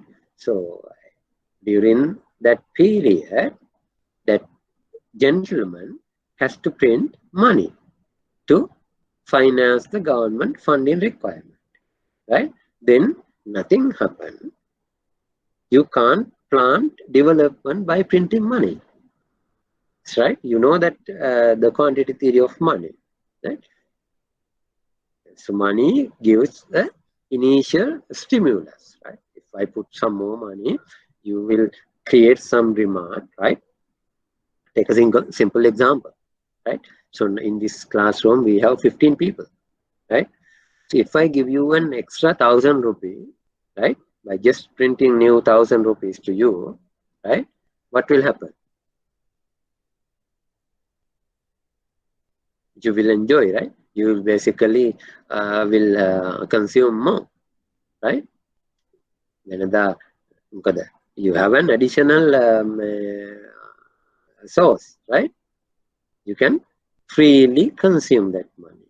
You will increase your demand, but the market is not ready to increase the supply, right? Then what will happen? What will happen? The price should go up, as we learned in the quantity theory of money. Therefore, the central bank cannot print money. So there's another the theory behind this. This is the reserve money or the base money, right? So this is base money. We have this name base, right? Based on this reserve money, what do you do? The commercial banks create money, right? So how do you create money? This is very simple, right? Take an example. It's very easy to understand this technical stuff via examples. Let's say I'm BOC customer, right? So I deposit 1,000 rupees with BOC, right? Now our SRR is 2%, right? Our SRR is 2%. That commercial, the BOC, they can lend 98%. But in our bank supervision department, they have also put another regulation saying you have to maintain some liquid asset, maybe close to 20%. If a customer asks for money, you have to have some money to serve him. Therefore, that some high liquid asset should be in your portfolio, right? Therefore, you have to maintain at least for minimum 20% liquidity requirement as well, right? For the simplicity of the calculation, let's take our SRR is 10% and the liquidity requirement is 10%. Okay. Now, if I deposit that 1,000 rupees, you have to maintain 10% as SRR as well as you have to keep 10% liquidity. That means the commercial bank or the BOC can lend maximum up to 80%. Maximum up to 80% to customers, right? So using my 1,000 deposit, that means the BOC can lend to person B 800 rupees. What will that person B do? Let's say he wants to buy a car. He will go to, that is, he wants to buy a car from Toyota, right? So using his credit line from the BOC, he go to Toyota Lanka and by giving that 800, he take a car. So Toyota Lanka, what will they do? By end of the day, that 800 will again come to any of a commercial bank. That means the the Toyota Lanka's commercial bank, right? Let's say People's Bank is the banker for Toyota as a deposit, new deposit. Now, in this banking system, has extra 800 deposit. Initial 1000 deposit from me and another 800 from Toyota Lanka. And person C is there, he is also want to have a loan from People's Bank to build his house. The People's Bank cannot give that entire 800. They also have to maintain that 10% SRR and 10% liquidity requirement. Right? 10% SRR and 10% liquidity.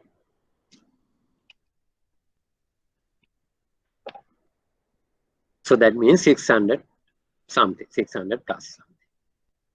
So if person C take that 650 or something, then he invests that money to build his house. Let's say he purchased the cement or iron from the hardware owner. What will a hardware owner do?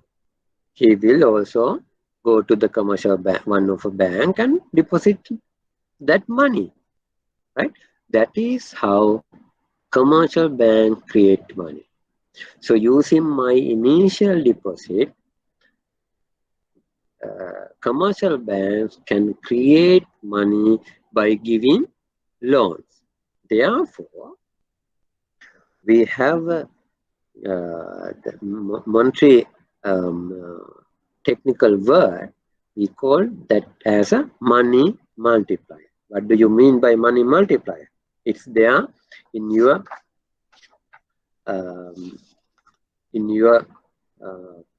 slides as well. Money multiplier means how many times commercial bank create money using the central bank base money. Or in other words, if I increase my base money by 1 unit, how many times do you increase the money supply? By giving loans, right? In Sri Lanka, by end of 2019, our money multiplier was 8. That means, look at here. If I increase my 950 reserve money by 1 rupee or 1 billion, the commercial banks can increase the country's money supply by 8 billion, 8 times. You got the point? Now, the things will be really worse, right? If we put more and more base money by printing money, right? So that is why the central bank is so keen about this, the money monetary base. We cannot print money blindly, right? Okay. So I believe now you have a very good understanding about the central bank money or the reserve money or the monetary base.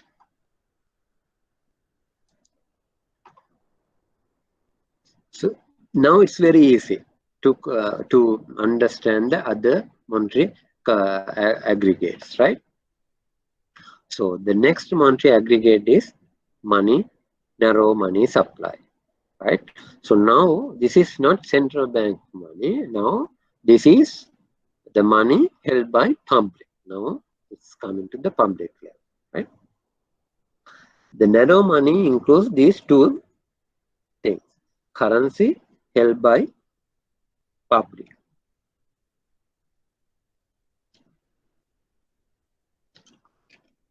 and the demand deposits held by public. I believe you all know what is demand deposits, right? The current account. This is a very liquid money supply category, right? So the currency held by public. So this is not, when I explain the reserve money, I forgot to tell you, currency stock, that means currency in circulation. So people, that stock can be held in two places. One is with you and me, currency held by public, where the other currency stock remains. It's with the commercial banks, right? In the bank walls, you have some money, around 100 billion, right? So in the Monterey, in M1 narrow money supply compilation, we take the money, currency held by public only, not by commercial bank. We remove that part, right? That is one. Next we have, now it's very straightforward, right? You have to remember the component, right? The M2 means now we are adding new items to money supply chain. M2. M2 means M1 plus the time and savings deposits held by the public in DBUs, domestic banking units, right? So basically now, apart from the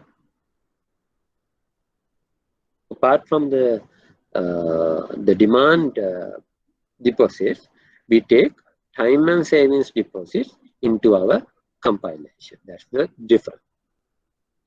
The compilation of M2B, that includes, other than this currency held by public, demand deposits held by public, time and savings deposits held by public. Other than that, the time and savings deposit held by the public in offshore banking units. That means the people, basically the people who earn in foreign currencies, they can maintain their time and savings deposit with offshore banking units, right? So in the monetary compilation, we take the residency, therefore we consider the residency, therefore we take the offshore banking units deposits with the public, right?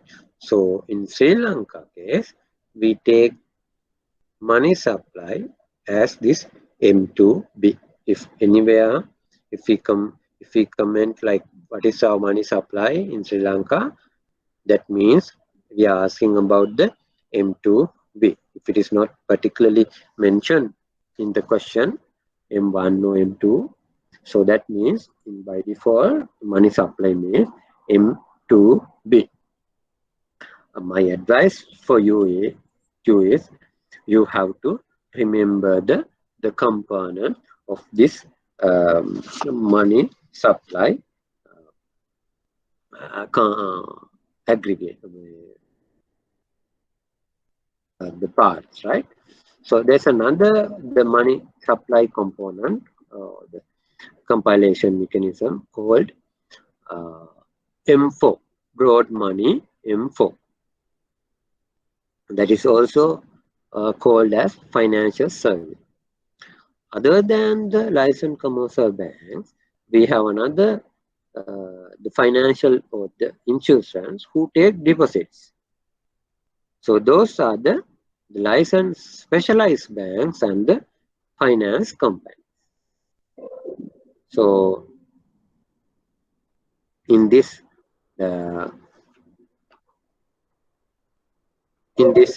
M4 means M2B plus time and savings deposits held by public in licensed specialized banks like NSB and like licensed finance companies, LB Finance or anybody, the finance, something like that, right?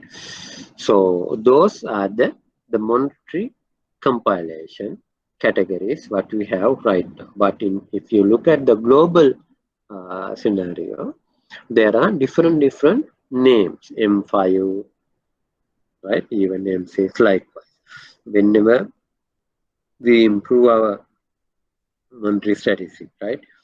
So we can include all the deposit takers, right? So other than this, the commercial banks and the specialized bank and finance companies, even in Sri Lanka, we have some other institutions who take deposits, right? Even the insurance premium or the pension funds, those takes money from people as deposits, right? They keep a premium there. So in other countries, to calculate those different monetary aggregates, they calculate their other deposit taking institutions as well. But going forward, Sri Lanka will also consider those uh, stuffs as well. So this slide gives you the summary. Currency, sorry, M1 to M4. Currency held by public includes in all monetary aggregates. Demand deposits held by public include in all monetary aggregates. Right? When it's adding up new things from M2. Time and savings deposits held by the public. It's under M2. It includes in M2B and M4. Right? To make it M4, M2B, you have to add time and savings deposits held by public with FCBUs or OBUs. Then you make it to M2B.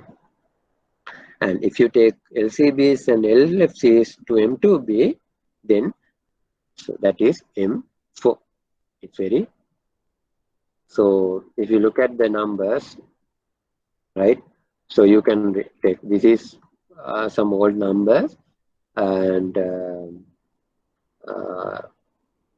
whenever this is an annual report, the table 7.2, these statistics are 100%. This should be 100% tally, right?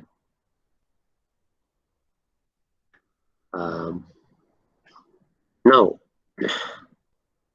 let me talk about a little on the monetary policy, how we conduct the central bank monetary policy. Right? Okay, the money at the creation, right? Before that, let me think a little whether should I finish my inflation first or the. Okay, I will talk on the monetary policy at the end of the lesson. It might easier for me, I believe. Right, I will keep this slide, slide number 34 for and money multiplier we discussed, right? And I will start from 38, right? Inflation. Then I will move on to the monetary policy.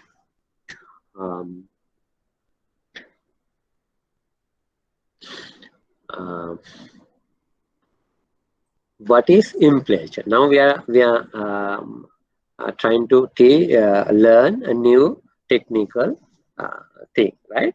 Inflation. What is inflation? Inflation is an increase of general price levels. That means a common prices in the market increases gradually, sharply over the period of time, right? That doesn't mean an increase of price of a particular good. You can take that sometimes we have high chili prices, right? 1,000+ chili prices. Sometimes our big onion prices was 600 rupees. So that is not what exactly inflation is. Inflation means the sustained increase in the aggregate or the general price level. In generally market එකේ තියෙන හැම දෙයකම price එක වැඩි වෙන එක. So increase in the general price level in the market or in the economy is called inflation, right? That is So when inflation is there, it increases the cost of living. You need more money to buy the same goods and services what you purchased yesterday, right? So the inflation can occur in few ways, right? In few ways. Let me explain those things. So how do we, I will explain the inflation occurrence later. Before that, because I'm using the numbers, how do we measure the inflation? Inflation is measured based on the percentage change. So what kind of percentage change? It's an year-on-year percentage change, right? What does that mean? If I told that, if I told you the May inflation was 4%, right? What does that mean? During the month of May 2020, our general price has increased by 4% compared to May 2019. That is year-on-year inflation, right? That's year-on-year inflation. So how do you calculate the inflation? So we have a separate department, data and statistics department, census and statistics department. They compile this inflation numbers, right? Basically, they have people across the country. They take prices every day, maybe weekly or monthly. For fish, vegetables, they take prices twice a day. For rice, other things, maybe once a day. For rentals or class fees, maybe by fortnight or 2 weeks or maybe monthly. So they take prices and compile the changes and publishes in their website just after finishing the month, right? So there are two inflation indexes in Sri Lanka.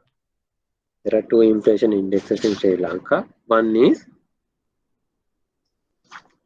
Colombo Consumer Price Index. The other one is the National Consumer Price in NCPI and the CCPI. Colombo Consumer Price Index represents the price changes in the city, right? In the Colombo suburb area, right? Colombo suburb making doesn't mean that it's only the municipal council, right? It's from Paliagoda to Mahanagama area, likewise, right? It's the Colombo regional areas, right? Colombo suburb area. Yeah. Every month, each and every month, the DCS publish this monthly inflation, the last working day of the month, right? They compile the data for the month of June. Inflation will be published on June 30th. That number will be if it is 5%. What does it mean? Compared to the last June, this month prices has increased by 5%. The National Consumer Price Index, it takes across the prices across the country. So from all the cities which covering all the provinces. Basically, the teachers are the data collectors. They have been given a tab, right? They go to the market every day and put their prices. Bean, rice, nadu rice, samba rice, kiri samba, salmon prices, all that. There are plenty of 200, 400 plus items. They have to send the data or the prices to the statistics department, right? There's a system compile the data and publishes. The National Consumer index, price index, NCPI, to compile the data for the month of May. Data will be published with 3 weeks lag. That means June 21st, the CCPI May number will be published with the 3 weeks time lag. So now let's learn what causes the inflation, right? Mainly there are three reasons. One is the demand pull inflation. One is the demand. The second one is the cost push inflation. The third one is the structural issues. What is demand pull inflation? So take an example. Well, it's very easy to understand, right? I believe during the month of April, not this year, right? But last year or previously, normally you did the shopping, right, for the festive season, right? Have you ever tried the chicken just before the New Year? April 12, 13 විතර supermarket එකට ගිහිල්ලා have you checked the prices?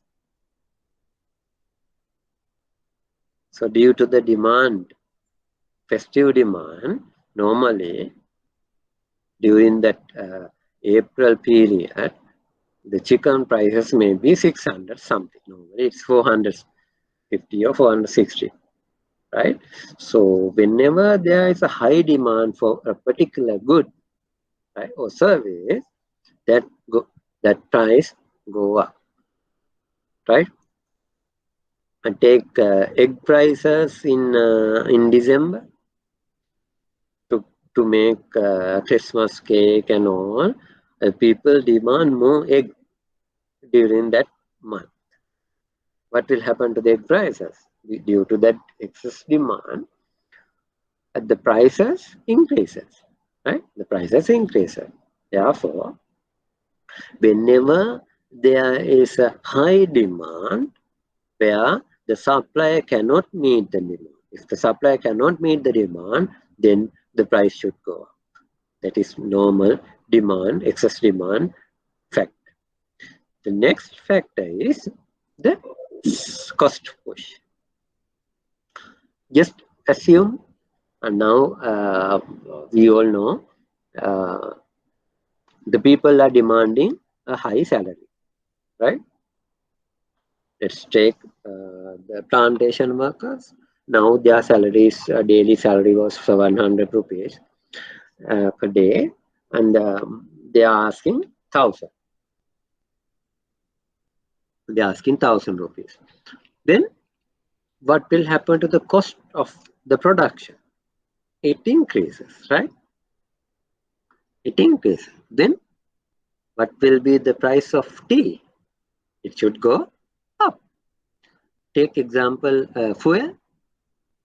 The fuel price increase. That will affect entire economy, right? From plane for the transportation. So if the government increase the fuel or the gas or those kind of energy prices by maybe 5 rupees, the market, normally the sellers, they normally intend to increase the prices, right?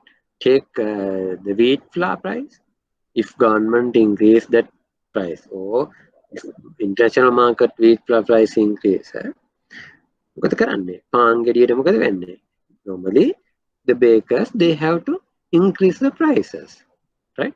So those are the key two factors. Whenever there is a high demand, it increases the prices through demand pull So there's a technical word for that. Due to the the price increases due to the demand increase is called the demand pull inflation. And the price increases due to the cost factor, cost increase is called the cost push inflation. The cost push inflation. Nowadays, what we have in Sri Lanka,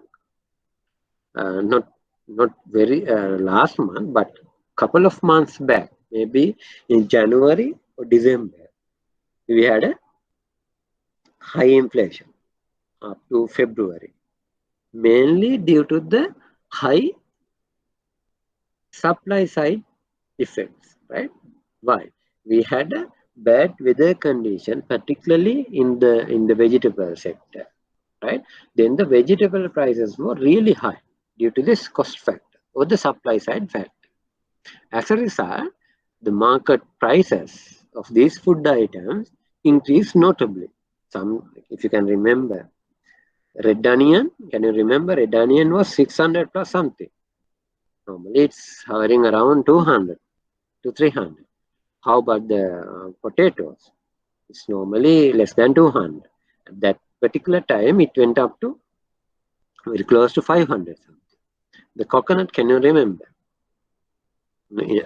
Generally, coconut prices are hovering around 50 to 60.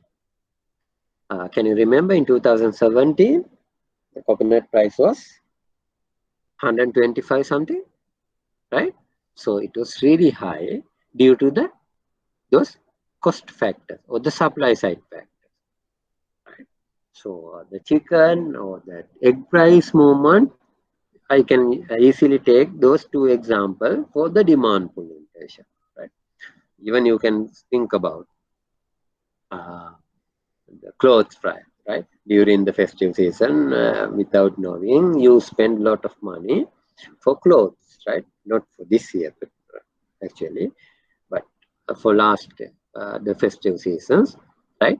So due to that high demand, there's a tendency in the market to increase the garment prices, right? So that is the demand full inflation and the increase in the cost factor, increasing the prices due to the cost factors is called cost push inflation. Basically, high oil prices, salary increases or wage increases or tax increases is you can consider as cost push inflation. And also there's another, I told you, the structural issues, right? So structural issues means, let me take a very general example, right? How many hours do you spend on road, right? So we spend a lot, right?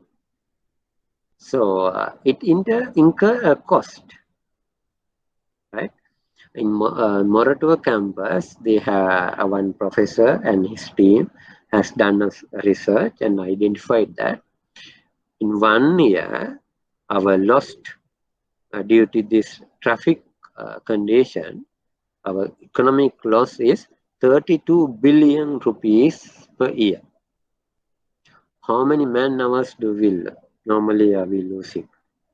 Normally, even for me, I stay 15 kilometers away from the city center, but it takes around 1 to 1.5 hours to reach the office in the peak time or go back home, right? So that is the condition. So those are the structural issues. Due to that the expenditure, otherwise in the normal circumstance, it only takes less than 15 minutes or 20 minutes to reach that, right? Without the natural traffic flow, with the natural traffic flow. In that case, those structural issues create some price pressure. And take unskilled or low demanded unemployment sector. If you're having a, let's say, I'm not pointing anything, right? I'm just taking example. Let's say we have 100,000 arts graduates, right? Arts graduates. Basically, that is for the social sciences and the teachers also. But the market demand is for IT graduates, right? What will happen? Then the government has to incur a cost, right? So that cost should be covered by taxing, right? By taxing people. If government want to give new job opportunities for those graduate staff, that means it increases the government budget expenditure side. How are they going to increase the revenue then? They have to increase the tax for the taxpayers. In that case, what will happen? You pay 50% now, you pay for your mobile phone, right? That will be 55 or 60%. Then you have to incur a cost. Then the price should increase. Then again, that is inflation, right? So that is also another factor, structural issues what we have. Other than that, there's another factor which influences inflation is inflation expectation. What is inflation expectation? Inflation expectation means,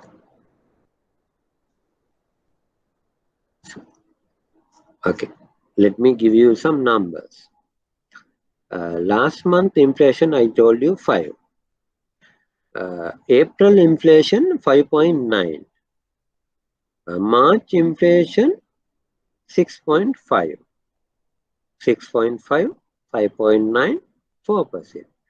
What is your expectation for the month of June? You probably expect a lower inflation looking at the historical trend, right? That is the inflation expectation, right? If I tell that in the reverse, the last month inflation is 7, previous month 5, and March inflation was 3. 3, 5, and 7. You probably expect a very high inflation, 9% inflation for this month, June, right? Looking at the historical pattern, you believe inflation is picking up. That is called inflation expectation, right? So what is adverse inflation expectation? That means if you think looking at the historical data, no, next month inflation will be really high, so I have to purchase goods and services for the next month as well. Take coconut. Now the coconut price is 70.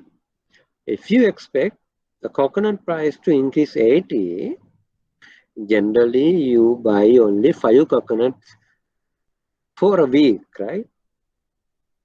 At 70 rupees. You believe next week it will be 80 or 100. What will you do? You will try to purchase maybe 10 coconuts this week, right? But is market ready for that? No. Market is ready only for that normal trend, 5 coconuts. Then market will get a excess demand. So how are they going to respond to that excess demand? Eventually, they should increase the prices to meet the demand, right? Then your adverse inflation expectation drive today's inflation, right? Due to the adverse inflation expectation, you try to accumulate more goods and services today to avoid any price increase impact, right? So that creates today inflation, right? Therefore, those four factors, we basically at the central bank consider the demandful cost factors and the inflation expectation as well as the structural issues. But from the central bank of side, we cannot control this cannot control this structural stuff and the cost side factor, but we can directly control the demandful inflation and the inflation expectation channel, right? That is why if you take an if you read any kind of central bank announcement or press release, particularly in regard to the monetary policy related, you will find that central bank is firmly telling that inflation will be this amount or inflation will be remain at low levels despite this the temporary volatilities. The inflation will be within our targeted 4 to 6, something like that. What is the purpose of that line? To control this or manage your inflation expectation, right? Now you have the idea about the inflation. So there are two ways we can, earlier there are two index, I told you, Colombo Consumer Price Index and the National Consumer Price Index. Now I'm telling you there are two ways we compile the inflation. One is the headline inflation, that is basically it factors all the price movements, right? If government increase the electricity prices next month, that will change the prices. That will affect the headline inflation. If there is a landslide, flood, or drought, what will happen to the vegetable prices? If there is a very bad weather condition, what will happen to the fish prices? Should go up, right? So supply will be reduced drastically, then the prices should go up. So the seasonal demand, as I explained, New Year, Christmas, the prices should go up, right? So those the factors. If I put more and more new money to the system, what will happen? You will demand more and more goods and services. So those all the factors will affect the headline inflation to increase, right?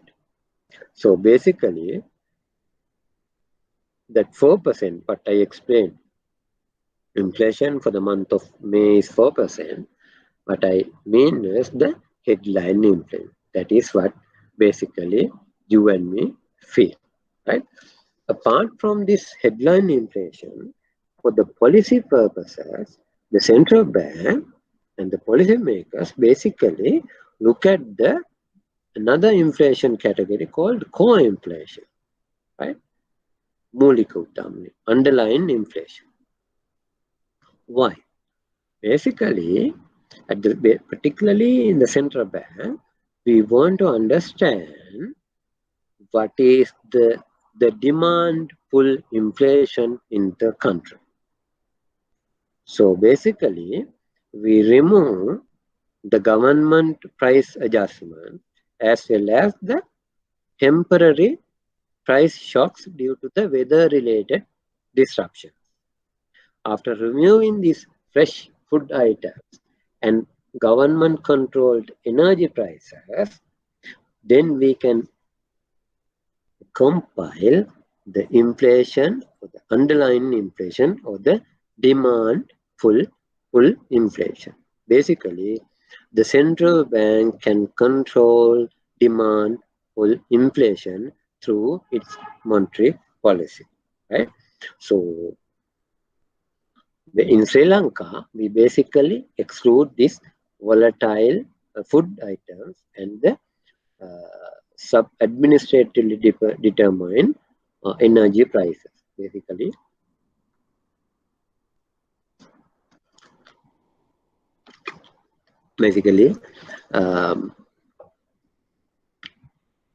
the fuel prices and the the transfer. Basically, those are the major government determined high frequency changes prices. But we take the utility, water bill, and the electricity, even though those prices are determined by the government, but the adjustments are marginal, right? They don't do those the drastic adjustment for those two.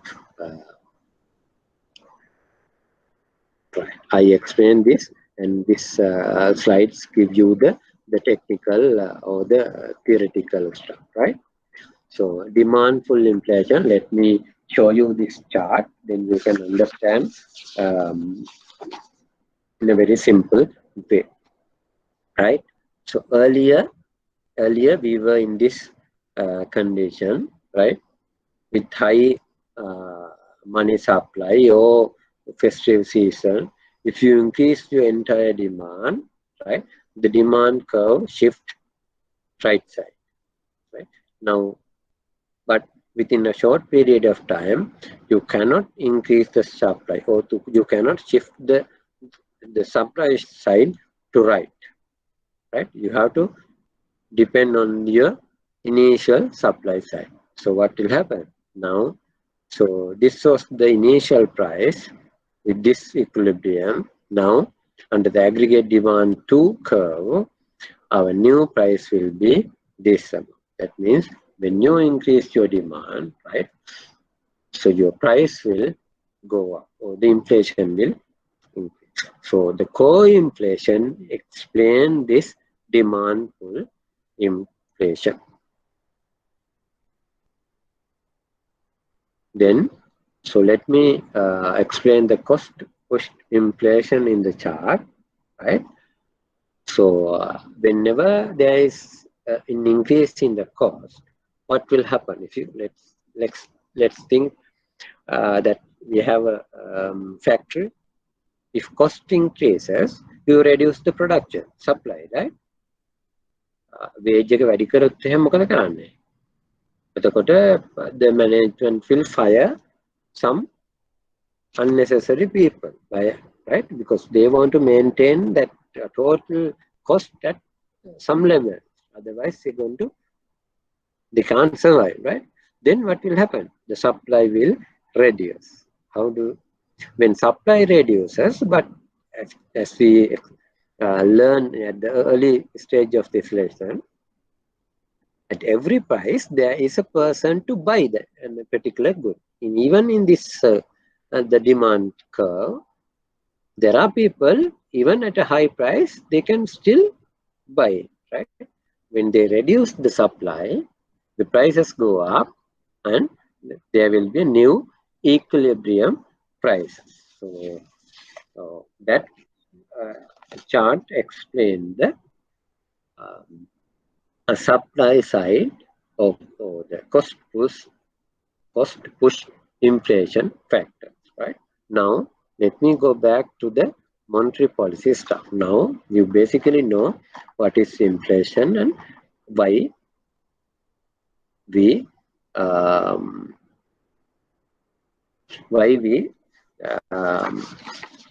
want to maintain inflation at a lower level. Right? This is very. I know. This is very technical thing. I mean, the conducting the monetary policy. I believe everybody knows the mandate. The central bank is there to maintain the price stability and the financial system stability, right? Price stability and the financial system stability. How do we maintain the price and the financial system stability, right? Basically, I will talk about the price stability, right? Because that is what we are supposed to learn here. In our case, in the monetary price stability case, our target or the objective to maintain the country's price level stable, or the stability in the price level. What do you mean by the stability? Stability means, it doesn't mean it's It's constant, right? It is changing. Price should change. Otherwise, there is no any motivation for the producer to produce, right? Price changing.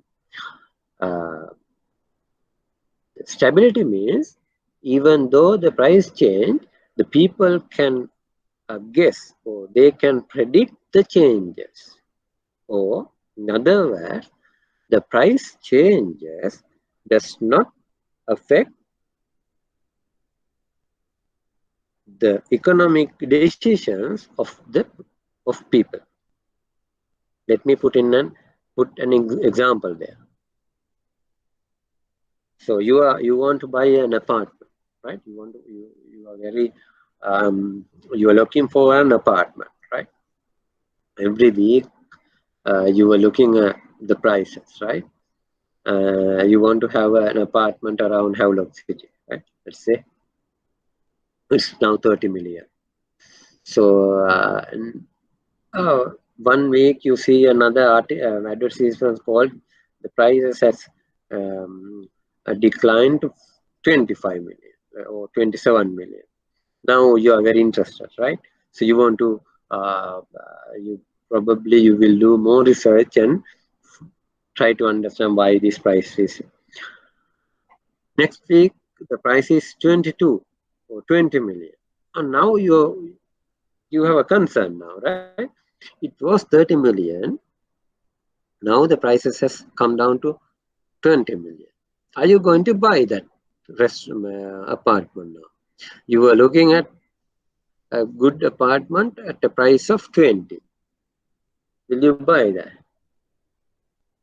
If prices are declining in a declining trend, you won't buy it. You will wait and see. You expect prices to come down further. Right? That means so we don't have the stability in the prices, right? That price changes from 30 million to 22 million, change your mind, change your economic decision, right? So then in that case, we don't have the price stability. So price stability means, therefore price stability means prices are changing, but it does not affect our economic decision. So I'll take a very simple example. Last year, you bought a t-shirt for 1,000 rupees. This year, it is 1,050 rupees. The same t-shirt, right? Same quality, same brand. What will you do?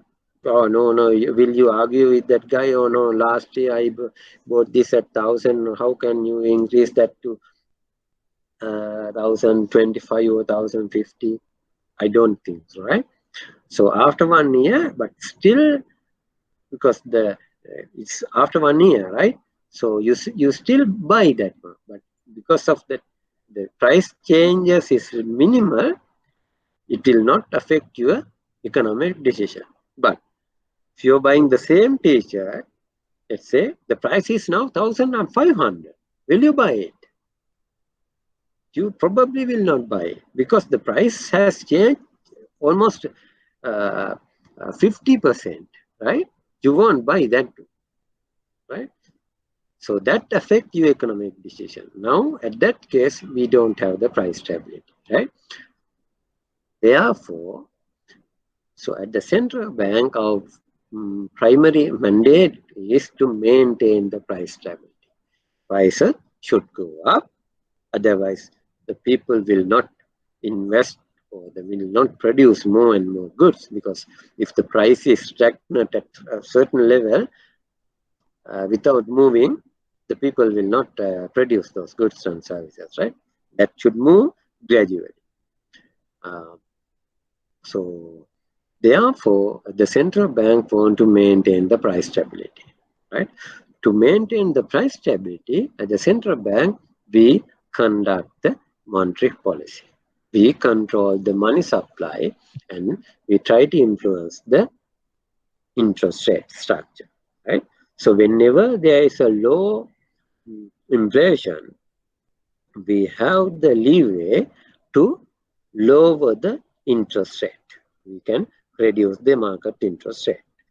Whenever there is a high inflation, pressure or high inflation, the central bank cannot reduce the interest rate or cannot increase the money supply. But at the lower price ranges or the lower inflation, we can increase the price, the money supply, and we can reduce the policy interest rate, right? We have different tools or instruments to be used, right? In these, the monetary policy conduct. We use those tools whenever the data says you should use those things, right? Again, what are the policy, the tools what we have? The major policy tools to have this, the monetary, to conduct this monetary policy interest rate. Then we have another tool called open market operation. Those are the major two monetary policy tools we use. And there's another tool called statutory reserve requirement, or the SRR. So that is what we use in our reserve money compilation under the D. That we use that SRR to inject or absorb the liquidity on a permanent basis, right? So what are the tools what we use in recent history? Since 2019, we have been communicating to the market that we are going to an easing monetary cycle. That means we are reducing the policy interest rate and we are increasing the money supply in the country. Why? The reason is we have a really low inflation, right? So inflation was well anchored, right?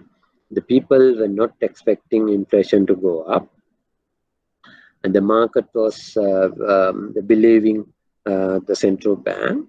The inflation was maintaining around the mid-single digits, right? I don't think you haven't seen, I don't have that chart right now and readily. Our inflation was the one thing below 2 digits or below 10% level since 2009. Sri Lanka used to be a high inflationary country, right? But since 2015, now inflation is rather 5%, right? That means the price movements is only 5% level, right? So that's a it's a really good achievement. So we wanted to translate this inflationary subdued inflation into a lower market interest rate structure. If you can remember the intermarket interest rates, right? 2017, 18, even 19 earlier, what is your housing interest rate, housing loan rate, or the personal loan rate, or the SME loan, or the corporate, or the AWPR? What are those rates? Those rates are at high levels, right? Even the prime rate was 13% sometime back. Now, the last week, the prime rate was, last week means this Friday, the last Friday, it was 8.94. So it has come down by around 300 basis points, right? We have been reducing our policy interest rate since 2019 to support the economic activities as well as due to this low inflation, right? We have the space. If we don't have the space in inflation, what will happen? We cannot reduce the interest rate or we cannot print new money, right? So under this the strong monetary space, we could do that. But those are the short-term stimulus, right? As I told you. So we can simply print new money and build a central excess rate. It is only 300 billion something.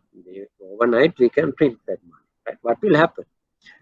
use the quantity theory of money, right? Therefore, that cannot be done. So the development and the growth, the growth should come itself from the economy, right? එතකොට ඔගොල්ලෝ ළඟ හිතන්න, at your home you have a printing machine. You can print money and you can spend. What will happen? Are you going to work? Are you going to do anything interesting? No, right? You will print money and will go to kiosks. Yes, you can enjoy for a very short period of time, but what will happen in the long run or the long to medium? You will collapse. You have money, but you don't have goods and services, right? That happened in Zimbabwe as well, right? If you can remember the case in Zimbabwe, Robert Mugabe, right? He died recently, right? But he is a dictator, right? He print money to develop the country. He thought he was going to develop the country. So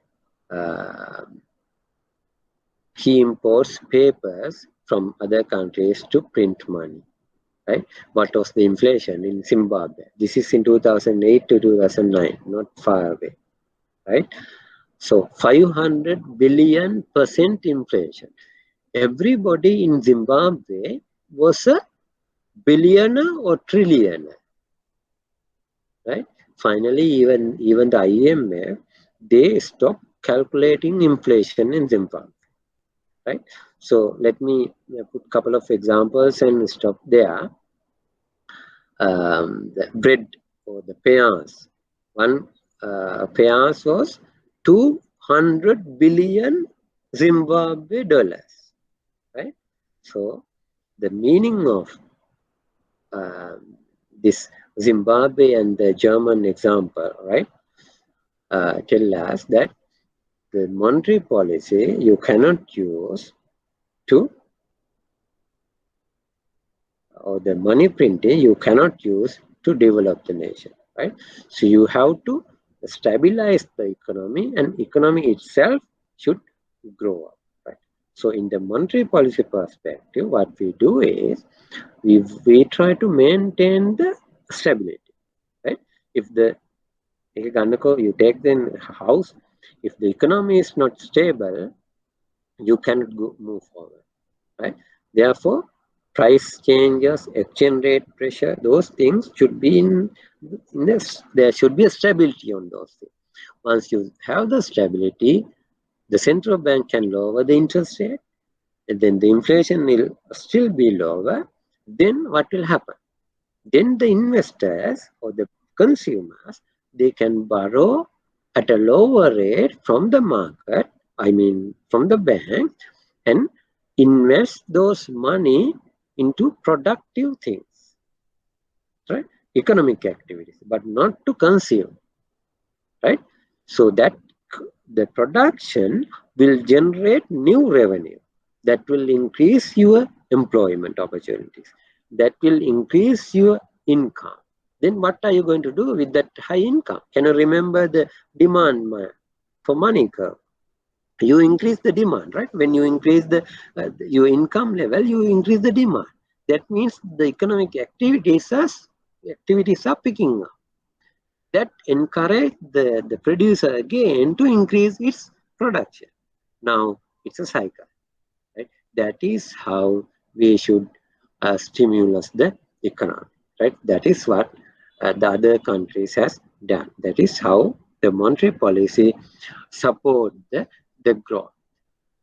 So that is how the central bank monetary policy conduct, right? I know this lecture should be maybe 3 to 4 hours.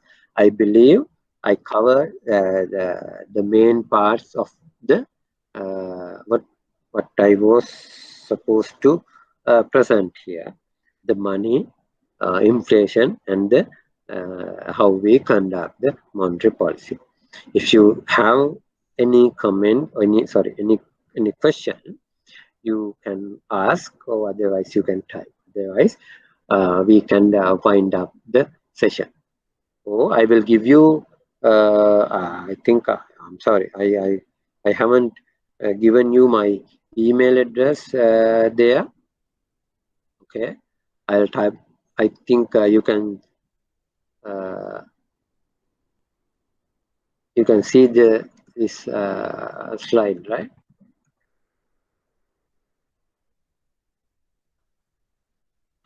So this is my email. If you still have a question, you can drop me an email on monetary policy, right? Janaka at cbsl.lk. JANAKA at cbsl.lk.